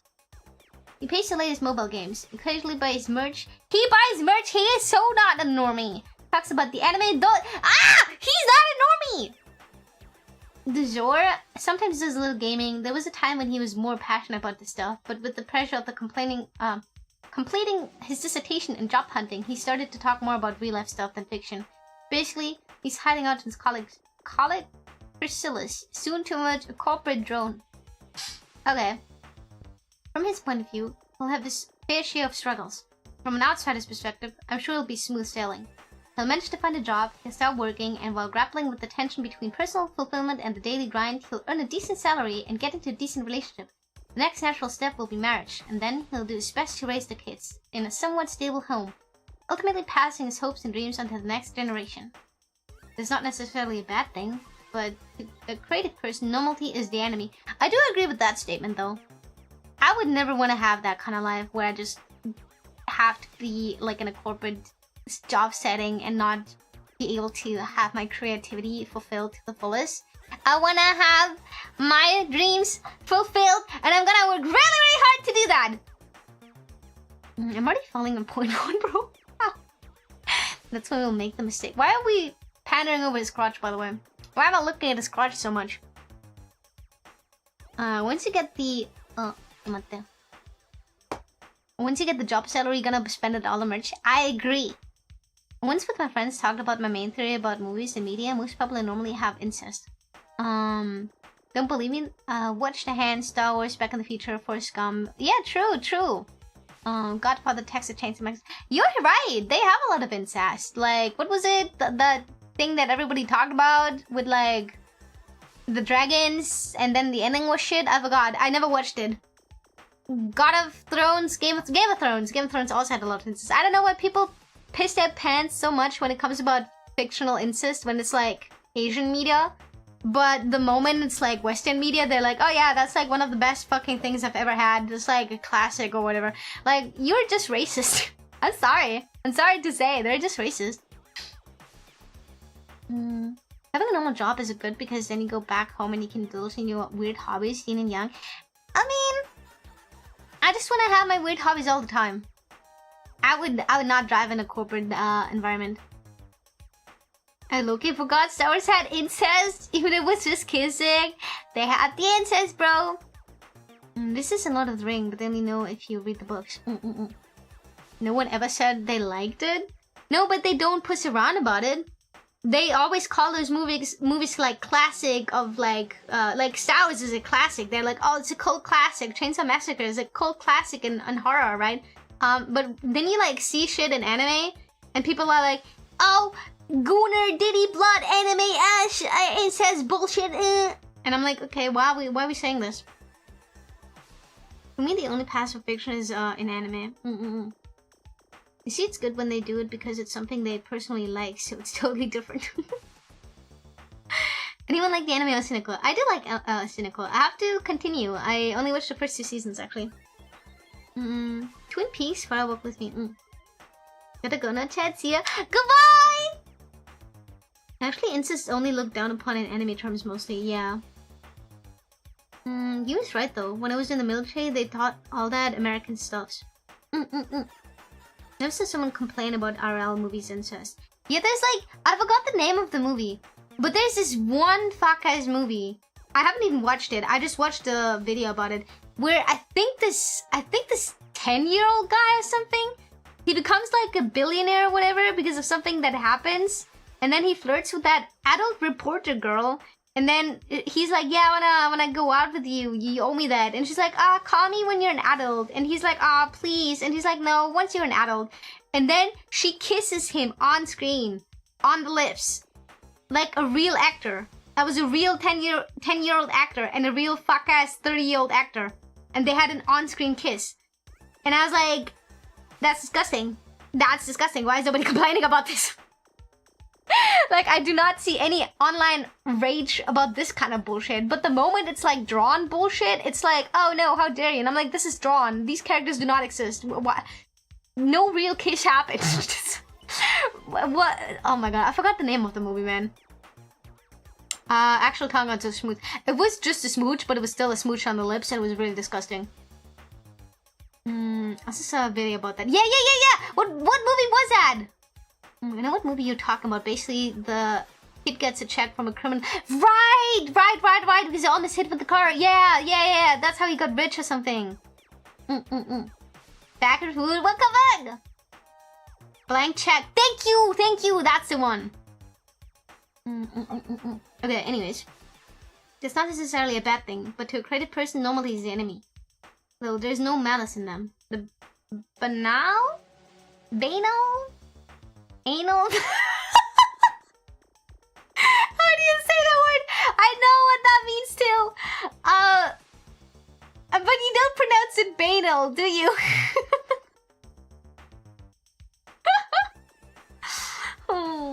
I see some use enemy because I'm normal. You're not a normie.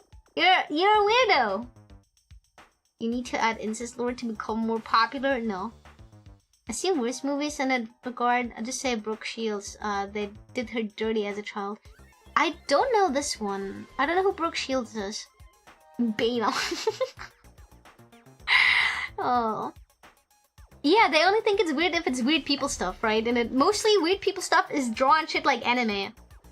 Okay, anyways. Banal. Banal. Whatever. Words and gestures of the normal. People chip away at the creative heart. When I joined my university's literary club with a serious focus on writing, I couldn't hide my scorn at the way they acted like writers with a capital W. Most people have a fleeting dream of being an author at some point in their lives, but 99% of them never achieve it. Egocell, of course, was soundly betting that I'd give up on to pursue a real career. It is a real career, shut up. She's an actress. Just gave the example of the success in theory and you were like, no. What? When he wished me good luck, there was no sneer hidden behind the words. He did, though, expect to make jokes at my expense later, whenever I grew bored of the creative life. A pretty typical mindset.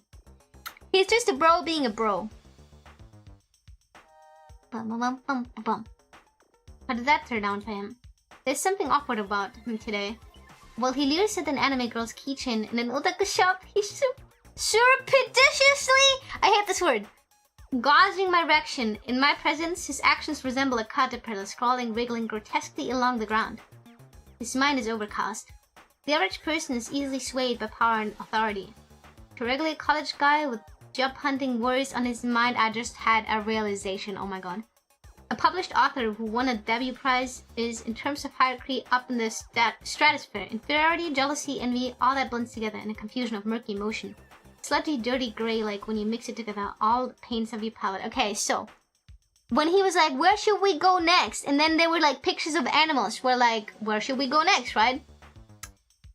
We had the worm, the caterpillar. We had the monkey, the neuron activation meme. And I feel like that was the VTuber date we missed out on. I need to go on the VTuber date next, bro. The monkey neuron activation was the VTuber thing. Ah! I flopped that. I was like, oh yeah, worm, teehee. So we're gonna go on that date with the VTuber next. He's fallen into stagnant murk. You'd think upon seeing his friend again after so long, he'd greet me with congratulations on my achievement, but he couldn't do it. His blended pride and guilt tormented him over his inability to celebrate his friend's new start. The disparity between his emotional turmoil and his attempts to act natural remind me of a caterpillar's wriggling, twisting walk. Wait, date with a VTuber? Yeah, that bitch that slid into our DMs and she's like average looking model wanting to become a VTuber, aspiring VTuber with 3,000 followers. Which means I obviously are in a power dynamic because I'm now a published author. So I'm gonna prey on this vulnerable woman with 3,000 followers. And I'm gonna let the power imbalance play out. I missed the sauce. How can I join? What anime have you been watching lately, Iguza? Anime? Oh, you know, this and that. He's being vague. Is it shonen slap? His emotions are shifting into fear. Desperate to protect his own self-esteem, he breaks into a cold sweat. He's afraid to voice his thoughts on anime and manga, to reveal his preference to an author. He dreads coming across as a shallow or leaving a vulgar impression. How about you, Hoseo? I'm more about books these days. Ah, of course I would say that. I'm such a prick. Yeah, figured. You're an author now, after all. The sense of invisibility felt by university students is a complex thing. You've graduated high school and officially became an adult. You're tasting freedom for the first time. The web of your relationships grows. You can stay up past 10 p.m. without getting yelled at. You can drink and smoke at your own discretion.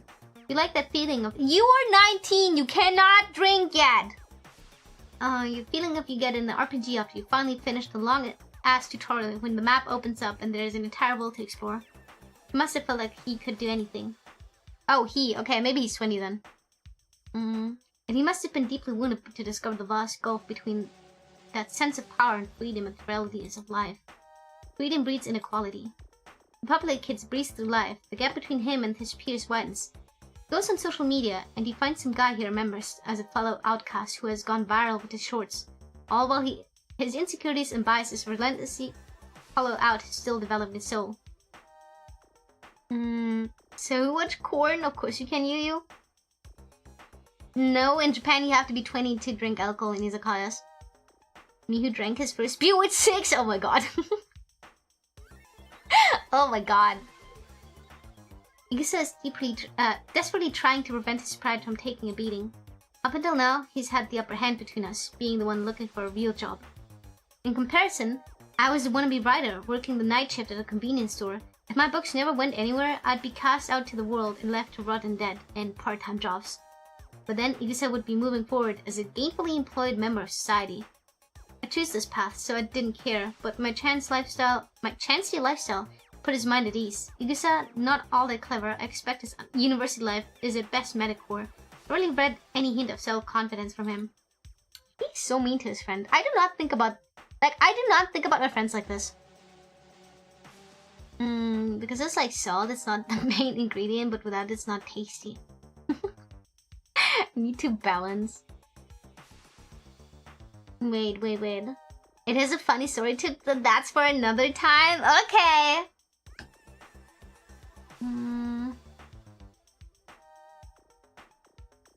Wait. Sorry. There's an anxiety, like he's trying to convince himself from his own validity. That's what it's like to be a waste of space. And at the same time, a sense of relief. At least I'm doing better than Hasuya. Damn to part-time hell forever. In the hierarchy of fellow failures, being able to scrape by as an office pleb becomes a form of identity.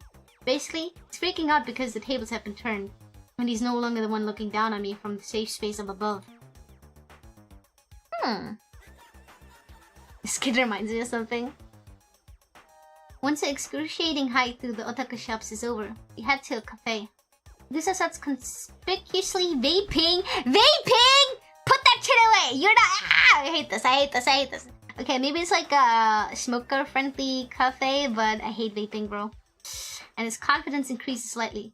Seems like all he wanted is to show off that. Yeah, he's a student and he can do this kind of thing.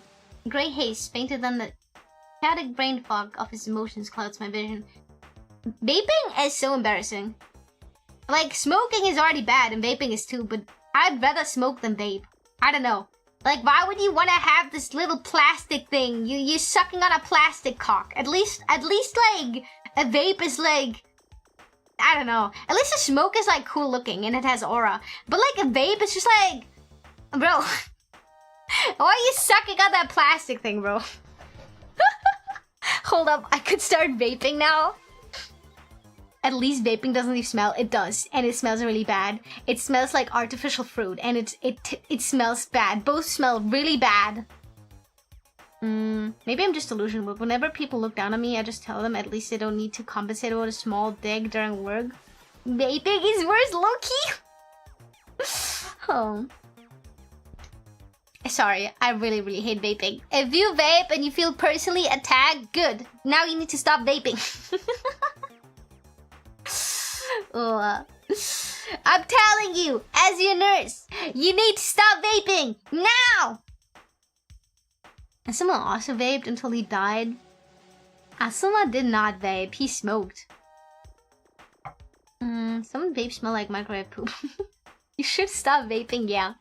It's also just as bad as smoking. It fucks your lungs up even faster. It's like smoking, like it's like killing you faster than a smoke ever would. Not that I like smoking too, but like tobacco is not as toxic as you basically inhaling microplastics directly into your lung. When you use a smoke and it exploded, that's still not a vape though. They both don't have aura. If I see you smoke, it doesn't matter. Which I think at least 50% less of you. No. I know what you mean. But when I say aura, I mean like... Because again, I like it when fictional characters smoke it. Because I think it looks cool. But like, I really, really hate the smell. Spraying tar with chemicals. The most dangerous about 6 is not the tobacco, actually, is the side products. You don't know how a vape works. Yeah, I do. If you run out of the vape liquid and you keep smoking it because you're like, oh, it's not that empty, then you just inhale like microplastics because you stopped smoking the thing. And a lot of people do that because they don't refill it enough. I find vaping less annoying as someone who doesn't smoke or vape. No, I fucking hate vape smoke. You left out the animals. Anyways, don't smoke, don't vape. Okay. Igusa starts conspicuously vaping and his confidence increases slightly. Seems like he wanted to show that off. Yeah, he's a student, he can do this kind of thing. Grey haze fainted and a chaotic brain fog of his emotions clouds my vision. Perhaps feeling that he has the edge now, he finally broaches the main topic. So, how does it feel being a big shot author? He's still not fully over it, adding that snarky big shot as him trying to make himself feel better by taking a dig at me, acting like I don't have a talent to warrant real respect. He's still trying to convince himself that my prize win was a fluke. He might even be right. After all, I haven't published a follow-up yet, so it could end up a one-hit wonder. I'm still a newcomer, a baby who's taken one small step. So, from the perspective of your average otaku, it's more like a giant leap to the moon. So what is he? A normie, the normiest normie that ever normed, or an otaku? Decide! I think he's talking about the extreme temperature the vape can reach, and yes, they can explode too. Yeah, but that still doesn't change the fact that Asuma in Naruto did not have a vape, he was smoking a cigarette! Vapes did not exist in Naruto! Maybe in Boruto, but not in Naruto! Minuki, when do you smoke we're talking about? No. Go back to Gandalf pipe. What is... Oh, the Gandalf pipe. Is it the pipe that Kuro has? Vape your lungs? Well, thank you. No, do not vape. Do not smoke. The really annoying thing is that kissing a smoker while not smoking yourself tastes awful. Well, I don't kiss people, so... It reminded me of how in America scientists have been talking about microplastics everywhere for many years. And then someone recently decided to test the gloves that everyone uses, and it turns out the materials that separates the gloves looks like microplastics. Smoking can increase the risk of having a stroke. Boruto vaping? Bro, yeah. Didn't they censor the smoking Naruto in some countries? I don't know, it was not censored for me. Where will his first emission be like, huh? When a stroke happens, part of your brain is gonna die forever, and there's no saving for the dead brain part. I'm not sure how real that is, but you know what? I choose to believe you. Okay. It's pretty rough, to be honest. I don't know what I'm gonna do about the sequel. Pretty sure winning the Debbie Prize was just a fluke. Nah, man, you got this. You got that special something, you know? When I play it down, he's obviously relieved. At least in terms of our interactions. When he gets to play the good friend, calming the nervous newbie, he feels like he's a step above me. Is life the constant repetition of these charades? Why can you not just be happy for your friends? And Korea is sort of a geisha pipe. Gonna one is those old wooden crook pipes. Oh, okay. wait, fuck, I missed it. Hey, you're the one who writes those long, passionate posts when you get all philosophical about the reality pad of moe anime! Actually, that reminds me. My literature club's putting out design soon. Why don't you contribute to something? Are you serious? No way I can submit something like that. I just write whatever pops in my head in the moment. Play the game, Yuyu? Yes. Wait. Huh? Why is it written reality pad? I don't know.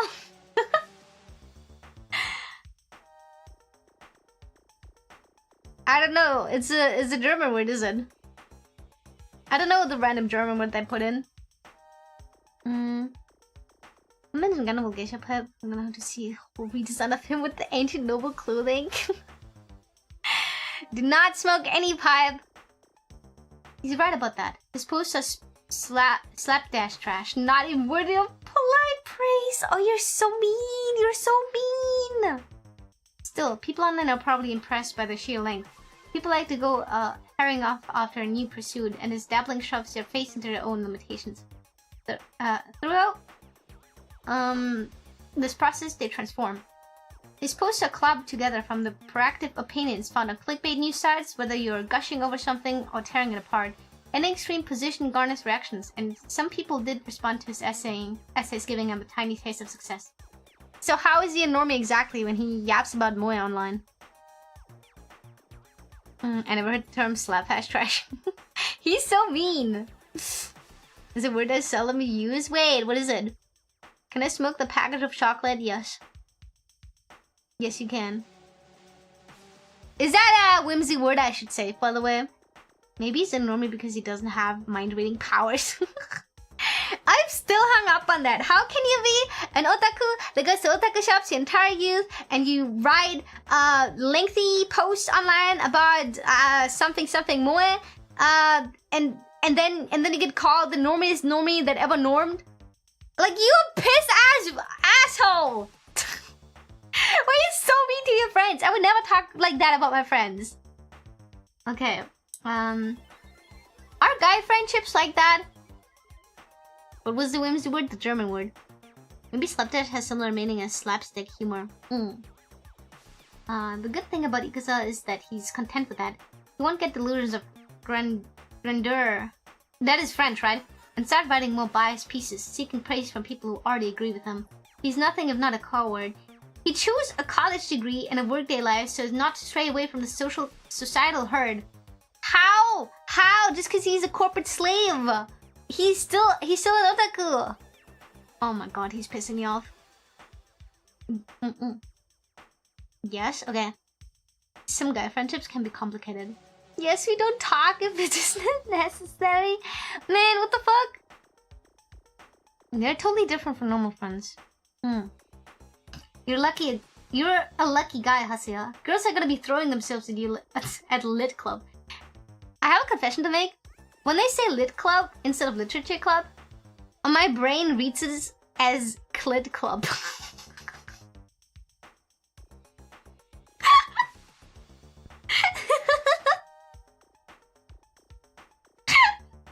Go in!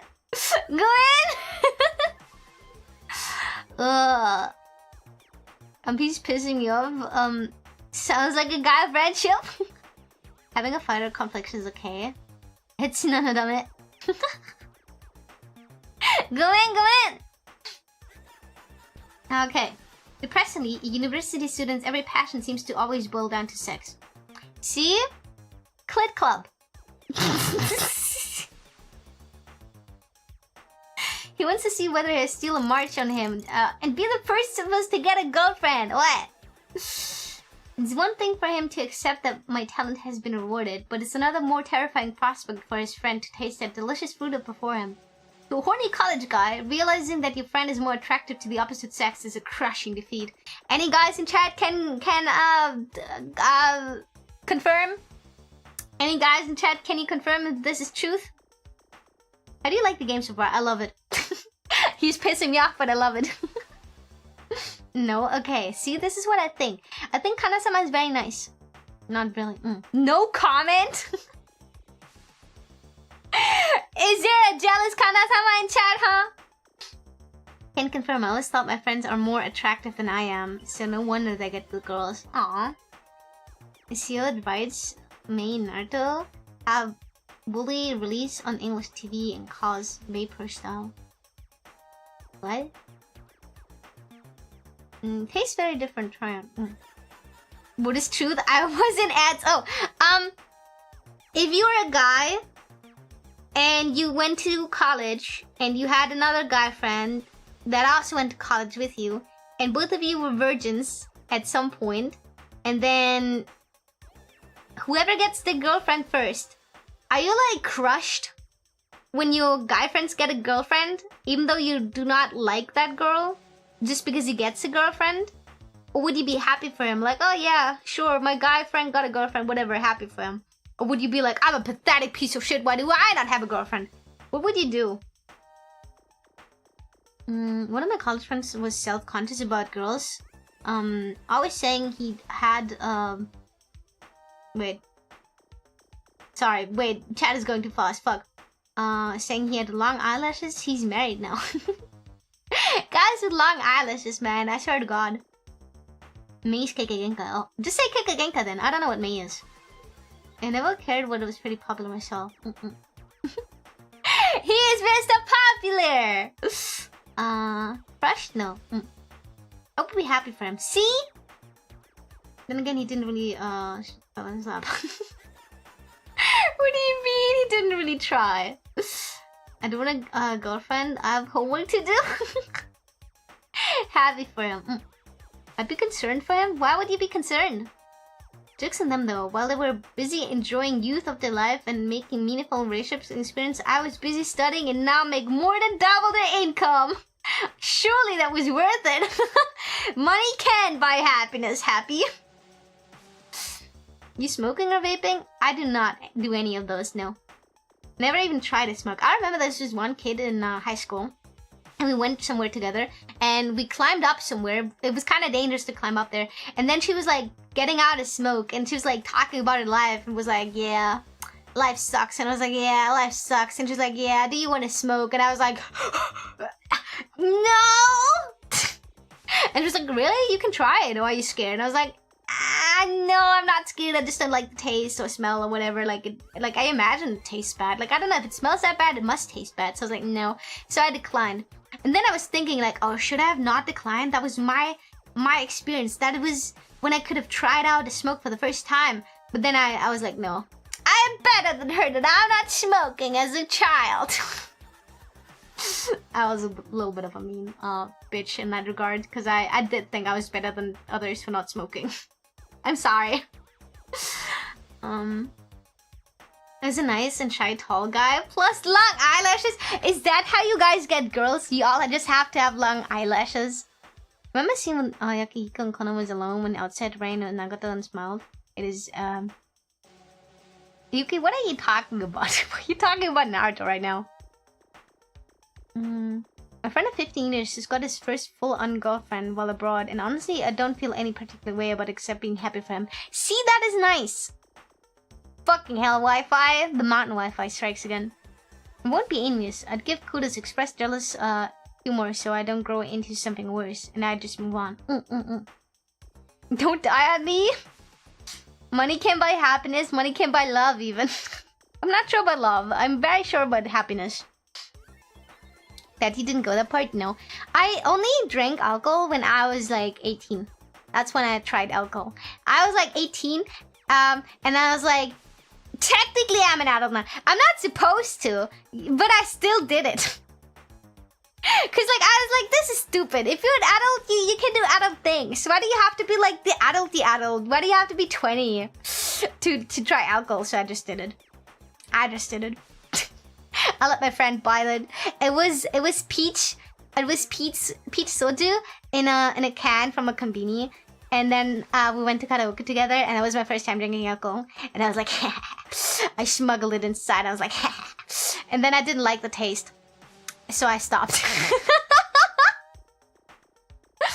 Oh, but that was my first time drinking alcohol. And then I realized I got tipsy from like just a few sips. And then I was like, I want to try it again just for a stream. And then the first time I actually got drunk was on stream. And this time it was strawberry soju, which tasted a little bit like cough syrup, so it was a little bit better, but I still didn't like it too much. Also, I'm pretty sure you're supposed to mix it with something, but I didn't. I drank it like raw, and then I got pissed drunk. And then I threw up. That should help when I level got. When I was in Korea, I found almost girlfriend simply because she liked my eyes. She said our kids would look so beautiful, so I guess she tried to scam me. Oh my god, happy. Why would I won't talk about nerd? Because it's very relevant to the stream right now and the conversation we're having. I don't know about the eyelash thing, but being nice and respectful guy helped me a lot. I still don't drink as an adult, and it's super weird seeing all these young anime girl VTubers drinking. I don't drink! I only drink when I get paid to do so as a batsu. Drinking for me is a punishment. By the time I was 18, I was getting wasted. No! Did you like this taste, or did you try something nasty? I tried, peach soju, and I didn't like it. Because I like peaches, and I like peach juice, so I was like, okay, I might as well try peach soju. I love the cost of 450 yen at the local convenience. Yeah, it was very cheap. Does it stunt your brain development or something? I don't know. Sensitive palate? Yeah, I only drink water. Fun fact about me. I only ever drink water daily. Speaking of cough syrup, I heard that Japan doesn't like root beer because it tastes too medicine. I don't know. I've never tried root beer. That's like textbook green card scam 101. But how would it scam you if she gets together with you in Korea and then you get the green card? I went to Spain once when I was 16 and was able to get alcohol because the drinking age there is 16, and I ordered by accident because I was asking for sandia watermelon when they heard sangria, alcoholic drink. Oh no, I don't drink alcohol. I only drink it as a batsu if I have to do a batsu stream for it, because you guys like it when I'm drunk. And I talk a lot of bullshit. And Kura says when I'm drunk, I act like people who pretend to be drunk act. But the bad thing about it is that I'm actually unironically drunk. So I feel like I'm very annoying. Like really annoying and very obnoxious. I was wondering why I was in the UK and I bought razor blades to shave, and then they asked me for my ID, and I was like, what do you need my ID for? And they're like, you have to be 16 to buy energy drinks and razor blades. And I was like, what? So, okay. Yeah, it's a sister game! Sorry, I'm getting distracted. Let me catch up with Chad. Have I ever blacked out before? I recommend you don't sleep in your bed if you... No, I never drink... Like, I get drunk after one can. I get drunk really easily and really fast. I have no alcohol tolerance. And I think my entire life, I've only drinking alcohol like 5 times in total. I think it was like 5 times. I think 3 of them were streams. One of them was the karaoke. And one of them was when my friend wanted to drink with me and I obliged. So it's like 5 times or so. Maybe it was like 6 times if I drank one more on stream. But I gotten drunk under 10 times. So it was very, very sparse. Because again, I only drink water. In the morning, I drink milk. And other than that, my favorite drink is water. And then occasionally, I like peach juice. But I don't really drink it a lot. Gotta try better soju. Sounds like the cheap stuff. I don't know. It's the Korean one in the konbini. What kind of let you straight from the game? Yes, you kind of distracted me again. Soju tastes like medicine, but I like the taste of medicine. Talked on last stream with Amelia about can't drink now because my brain reworked and I talked about milky soju. Amelia recommended me that instead of milkies, I need to try cow piss. No, thank you. I I'm like alcohol, but at the far. Oh! I remember. When I was like 13, I accidentally drank a sip of vodka because it was Yuzune's birthday. And she's an adult, so she's my one-son. And they had alcohol at her birthday. And then her friend, like, she doesn't drink either, like, a whole lot. She drinks, like, on special occasions only. But her friends wanted alcohol at the party. And we set them up in, like, the garden. Because it was, like, she went to her friend's house who had a garden. And I was just part of it. So they kind of, like, organized the party a little bit with and for her. And then they, like, put, like, shot glasses on the side. And I was not supposed to stay. I was just there because Yuya Mama dropped Yuzune off. And then we, like, went inside and helped and put the food down. And then we were supposed to go. And I was like, oh, can I drink something? And they pointed to, like, the table where the drinks were at, where they also had water. And my dumbass mistook vodka for water because it was clear. And it was, like, in a non-suspicious bottle. So I gave myself a shot glass. And it was like, ew, what is this? Why is the water tasting like this? And her friend, who, by the way, was already piss fucking drunk by the time we arrived. And mind you, it was, like, 2 p.m., right? He was already fucking piss drunk. And he was like, No, you know, don't you drink that? You can't drink that because it's vodka. And I was like, why? Why didn't you say so sooner? But he didn't warn me in time because bro was pissed drunk. And then we left. And I felt very bad about it. I did not tell my mom. I felt so horrible. I was like, oh my god, I did something I shouldn't have. It was just a sip. I didn't X the whole glass, you know. I'm like alcohol, but I feel the kind of drunk I could be knowing the thing on my mind. I'm either very sappy or very happy. When you're drunk, it's 50-50. You get angry or soggy. Just drink with the control, never go overboard. The tolerance comes with the training. Don't recommend it. No, I don't need to. I don't like to get tolerant against it. It's funnier that way for streams, because if I have to do a butts and I have to get drunk, I don't need like 5 shots and 15 bottles to get drunk. I need like maybe half a bottle of soda and I get piss drunk. I can get drunk only increases the chance of sleep instantly. Wait, you got drunk in Japan when you karaoke'd? Yes. Yes, I went to karaoke with my friend. You tried to say culpies, but it sounds like other. Oh. Is it water? It's not water. Ooh, funny water drinks 3 glasses. No, it tasted disgusting and I hated it. Then you died. If water can light a fire, that's good water. All my grandparents drink a lot of alcohol, so probably it's like an avatar where there's a lot of past lives before me make me resistance of getting drunk. You are Russian. Isn't that like a stereotype of Russians that they cannot get drunk easily? Okay, anyways, continuing on. Okay, he's praying that I at least won't be a hit with the ladies. Maybe it's okay for me to send him home with a little taste of that bitterness. It might light a fire in his ass and push him to change. Dunno. I haven't really gotten any of that at the club, but I've had some DMs from e-girls and cosplayers and stuff. Oh, he's making him jealous! How good is this game? I've heard both good and bad opinions. I'm like really in the beginning, I think, but so far I really like it. I do think the MC is a little bit annoying and pretentious, but I can also relate to a lot of what he says, as long as he's not being like a pretentious prick about it. And so far I think it's really nice. Wait, for real? What girls? Are they hot? How many?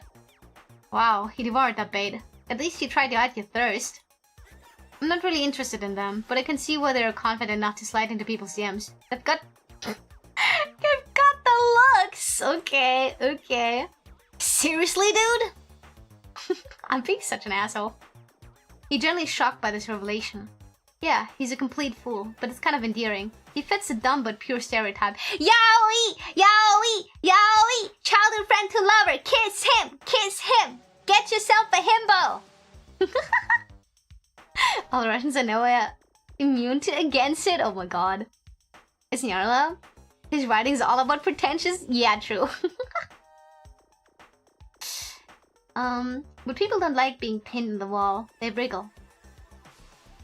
Hey, why don't we meet up with one of them together? Have you seen the shift in filters can they do these days? We can see how they compare in reality. How sleazy, how vulgar. It's all just pathetic, down to the way he casually offers a rationalization for him to meet these girls, as thought I can't see right through him. Bro wants to meet girls, be a wingman! Be a wingman or suck his dick himself. Step up and be that man. Go on. Anyways. He's still hanging his meager hopes on the belief that he'll have more luck with women than me, thanks to his prospects of stable employment. Wait! Kariki, thank you so much for the follow. Welcome! Let me hide it, by the way.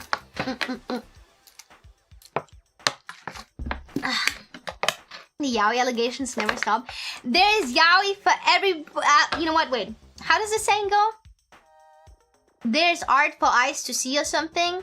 There's yaoi for those with a heart to feel it. Everywhere. These people suck, but use commentary fixes them. Thank you. They'll come off as the misanthrope and he'll glow by comparison. Deep down, though, lies the even more frivolous wish that he might get to meet a cute girl. You see where I'm coming from with this? We have the stupid himbo, you know, that is very horny, and then we have the emo guy that is a very big misanthrope who's like, I hate the world. And then they fuck. You see the vision? Every reaction is exactly as I expected. Feels at ease when he can look down on someone else. He becomes slavish when he knows he's been outstripped. The caterpillar squirming along exactly as programmed. A vile, pathetic caterpillar. Bro, do not think about like this about your friends. You're just jealous he wants a girl and not you. Just admit it.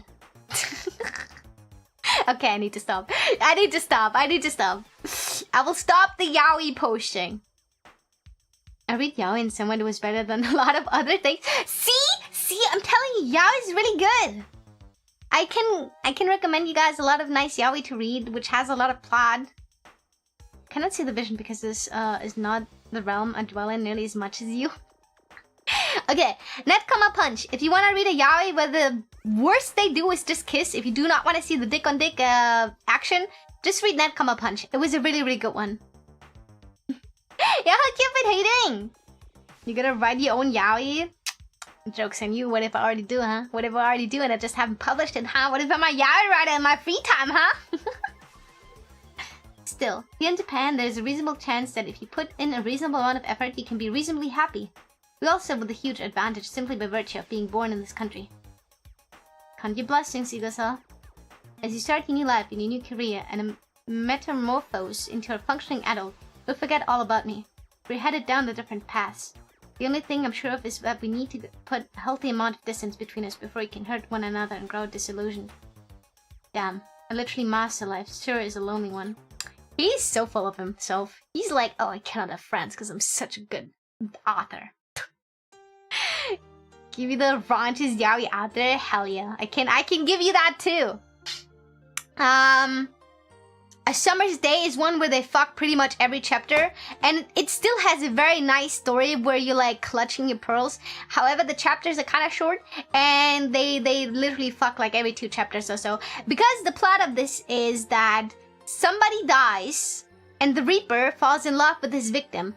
But because the list of names got destroyed, the guy hangs out in purgatory, and he's basically dead and alive at the same time, but his life energy is fleeting, and in order to get life energy, he has to be sustained by semen. So the plot is basically the Reaper has to inseminate the Uka all the time to keep him alive. So there's a lot of sex and a lot of angst because the Uka can die at any moment. I can recommend it. It's a very good one. It's very raunchy. I like it a lot. Soon to be big shot yaoi author Yuyu. Keep writing. What about no plot and straight into the action? There are a lot of them that just start straight up with sex. Hideo Kojima's a man with a wife and family, yet bro is putting yaoi in his game. Tentacle yaoi even? Hell yeah. My female real friend hates yaoi. Wait, what? Oh, my friend hates yaoi, and I still don't talk about what you and others do when I imagine a scenario. I mean, listen.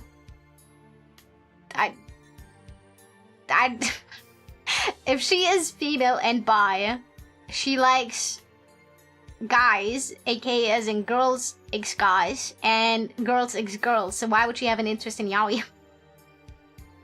I mean, not saying she can, or if you like bisexual, you cannot have an interest in it, but it's quite different from like IRL relationships. Do not conflate the two! We always bring up IRL relationship when I talk about yaoi. I'll read that one? Okay. We'll probably stab siblings. No. One summer day or a summer day? Wait, let me look it up real quick. Is it that one? One summer day. One summer day. It's one summer day. And the guy has black hair and a Reaper uniform, and the uke has a white shirt on in the cover art and has brown hair. And the guy has like a necklace with like a green jade stone, which is very important for the plot later. Trust. trust, guys. Okay, where was I? You got an even stranger look on your face today, Oni-chan. Really? I can't tell. What do it look like to you? Kind of like you have a guilty conscience. What is that supposed to mean? Be more concrete. You met up with your friend today, didn't you? Yeah. I'm guessing it was weird about you becoming a published author? Kinda, yeah. It takes a lot for someone in his position to offer the sincere congratulations. Did it make you feel good to see him squirm? Can you read minds now? I'm playing at being you. You're the one who enjoys deciding what other people are feeling. Can't really call myself an author. I guess not, but your book is published and available nationwide, and that's proof of some level of recognition. Not enough for a second printing. I'm in the red right now. I'm just a burden of the publisher. Still, your talent's being recognized, and that's amazing. It's nice while it lasts. Adults sure have it rough. I'm sure the time will come when it's your turn to feel inferior to your friend. We never know where life will take us. I don't care about other people. I suppose it's relatively true. Talk about loaded phrasing? Who's who now? Well, for as long as we're alive, we'll always be fighting against other people in our heads. Yay! I'm a sick man. I'm a spiteful man. I'm an unpleasant man. Peter Dostoevsky. Notes from underground. Person! Thank you! Thank you so much for the 5 gifted. Thank you.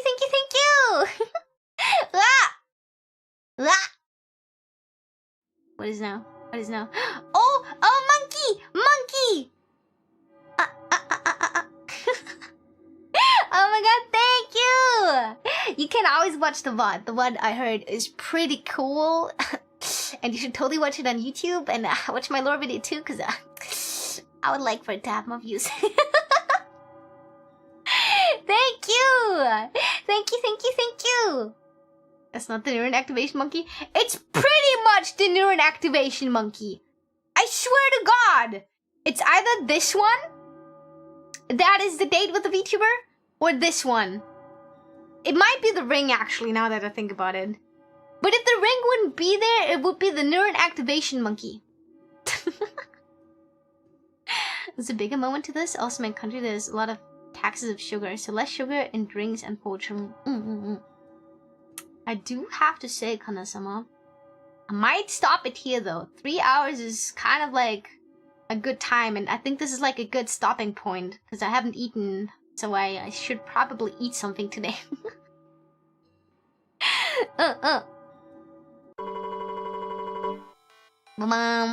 Yeah, I feel like 3 hours is kind of a lot for like visual novel reading.